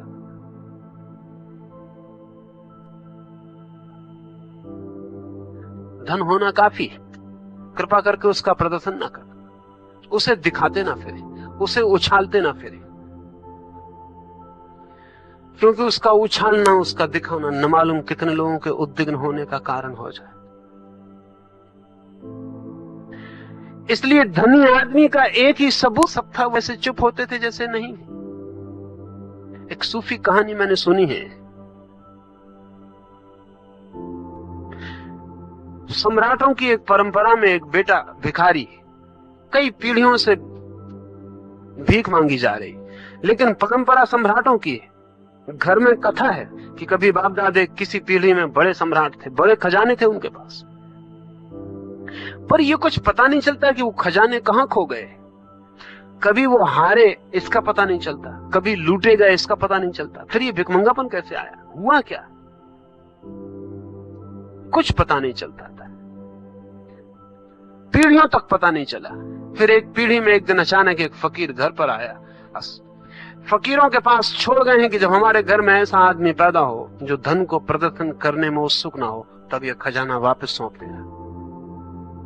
तो तुम वो आदमी हो, मैं तुम्हें खजाना सौंपने आया हूं। उस युवक ने कहा, लेकिन मुझे कुछ सोचने का मौका दो। उस फकीर ने कहा कि बिल्कुल ठीक, तुम ही वो आदमी हो जिसकी तलाश थी। क्योंकि धन के खजाने की कोई खबर देता तो आप बैठे रहते, आप खड़े हो गए होते। कहां है? भीख मांग रहा था परिवार। उस युवक ने कहा, सोचने का मौका दे, जिम्मेवारी भारी। और थोड़े दिन साले उस फकीर ने कहा, उठो, क्योंकि हम भी कब तक संभालते रहे, और तुम ही वो आदमी हो, क्योंकि लक्षण पूरे हो गए। क्योंकि हमारे पास जो दस्तावेज उसमें कहा गया है कि जब भी कोई परिवार का हमारा आदमी कहे सोचने का मौका दो, उसे तुम ले आ। हम हर पीढ़ी में आते रहे, लेकिन जिससे भी हमने पूछा वो उठ के खड़ा हो गया। वो धन उसे सौंप दिया गया। सारे गांव में आसपास दूर दूर तक खबर पहुंच गई कि धन वापस मिल गया है, लेकिन भीख मांगनी तो जारी रही। सम्राट ने बुलाया उस युवक, now it is a duty, क्योंकि इसी शर्त पर वो धन मुझे सौंपा गया है कि उसका प्रदर्शन ना हो। और आज मैं घर बैठ जाऊं और भीख मांगने ना जाऊं तो इससे बड़ा प्रदर्शन और क्या होगा। उसने कहा, मामले ही खत्म हो गया, और प्रदर्शन और ज्यादा क्या हो सकता है। लोग अगर मुझे घर में बैठा देख लें कि आज भीख मांगने नहीं गया, क्योंकि रोज जो मिलता है उसी से तो काम चलता है, तो प्रदर्शन तो हो जाएगा।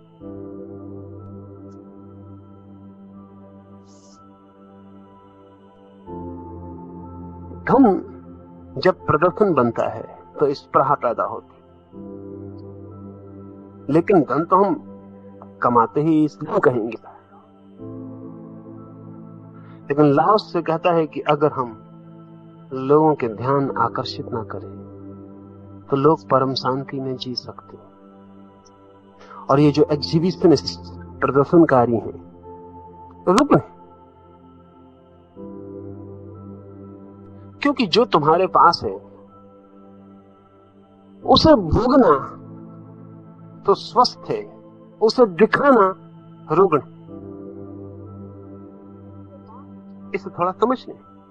जो मेरे पास है उसे अनुग्रह पूर्वक भोगना तो स्वस्थ है, लेकिन उसे दिखाए फिरना रुग्ण। सभी गुणों पर एग्जीबिशन जो है, मनोविज्ञान में एग्जीबिशनिस्ट एक खास तरह के लोगों को कहा जाता है। ऐसे लोग जो कहीं भी मौके बेमौके अपनी जन्मेंद्रियों को दूसरों को दिखा दें, उनको एग्जिबिशनिस्ट कहते हैं। वो बड़ा वर्ग है दुनिया में एग्जिबिशनिस्ट का। व्यवस्था से भी चलता है वो वर्ग, अव्यवस्था से भी चलता है। व्यवस्था से चलता है तब तो हम ऐतराज नहीं उठाते, क्योंकि व्यवस्था के भीतर चलता है। जब अव्यवस्था से कोई करता है तब हम ऐतराज उठाते। तो बड़ी हैरानी मनोवैज्ञानिकों को थी कि इससे क्या प्रयोजन है कि एक आदमी अचानक आप सड़क से चले तो वो एग्जिबिशनिस्ट हो जाता। अब वो दिखाने का ही सुख ले रहा, हालांकि दिखाने से कोई सुख मिलने का प्रयोजन नहीं, कोई अर्थ नहीं है। आप अपने शरीर को नग्न किसी को दिखा दें, इससे कोई मतलब नहीं है। न आपको कुछ मिलता, न दूसरे को कुछ मिलता, न कोई प्रयोजन हल होता। लेकिन इस दिखाने वाले का कोई ना कोई प्रयोजन हल होता है। और आप हैरान होंगे जान के कि एग्जिबिशनिस्ट ने क्या क्या तरकीबें निकाली। यूनान में पुरुषों ने बहुत चुस्त कपड़े निकाले थे कि उनकी जन्नेंद्री अलग दिखाई पड़ती रहे। उतने से तृप्ति नहीं मिली एग्जिबिशनिस्ट को, तो उन्होंने चमड़े की जन्नेंद्रियां बनवा ली थी, जिनको कि वो कपड़ों के अंदर पहने रखते थे, वो दिखाई पड़े। हमें आज हैरानी मालूम होगी, लेकिन 2000 साल बाद, शायद 2000 साल भी ज्यादा देर है और जल्दी, स्त्रियां भी अपने स्तनों को दिखाने का जो जो इंतजाम सारी दुनिया में किए हुए हैं, वो भी एग्जीबिशन में, म्यूजियम में रखा होगा। और आने वाली भविष्य की स्त्रियां हैरान होंगी कि स्तनों को इतना दिखाने की क्या जरूरत थी।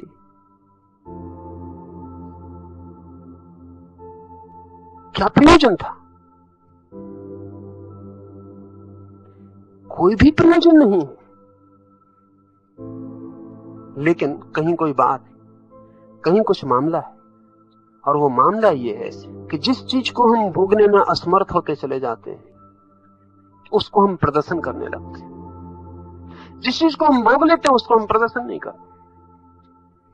तो नियम है कि वो हर वर्ष अपने जन्मदिन पर देश के सभी खास खास लोगों को बुलाता है। नसरुद्दीन भी बुलाया गया पहली दफा। कोई 500 मेहमान, थालियां सस्ती जाती हैं लेकिन खाना को शुरू नहीं होता। थालियां लगती चली जाती हैं, एक से एक सुंदर। और ऐसी प्रचलित बात है कि वो सम्राट हर बार नई से नई चीजें बनवाता। सुगंध से भर गया है हाल, भोजन आते जा रहे हैं, लगते जा रहे हैं। नसरुद्दीन बड़ा बेचैन है, उसकी भूख काबू के बाहर होती चली जा रही। आखिर वो चिल्ला रहा है कि भाइयों, ये हो क्या रहा है? भोजन देखने के लिए है या करने के लिए? उसके पड़ोस के लोगों ने बताना है कि मेरे पास भोजन है, या ये बताना है कि मेरे पास भूख है? भोजन तो वो आदमी बताता है जिसके पास भूख नहीं रह जाती, जब तब भोजन दिखाना पड़ता है। जब तक भूख है तब तक भोजन दिखाया नहीं जाता, किया जाता है।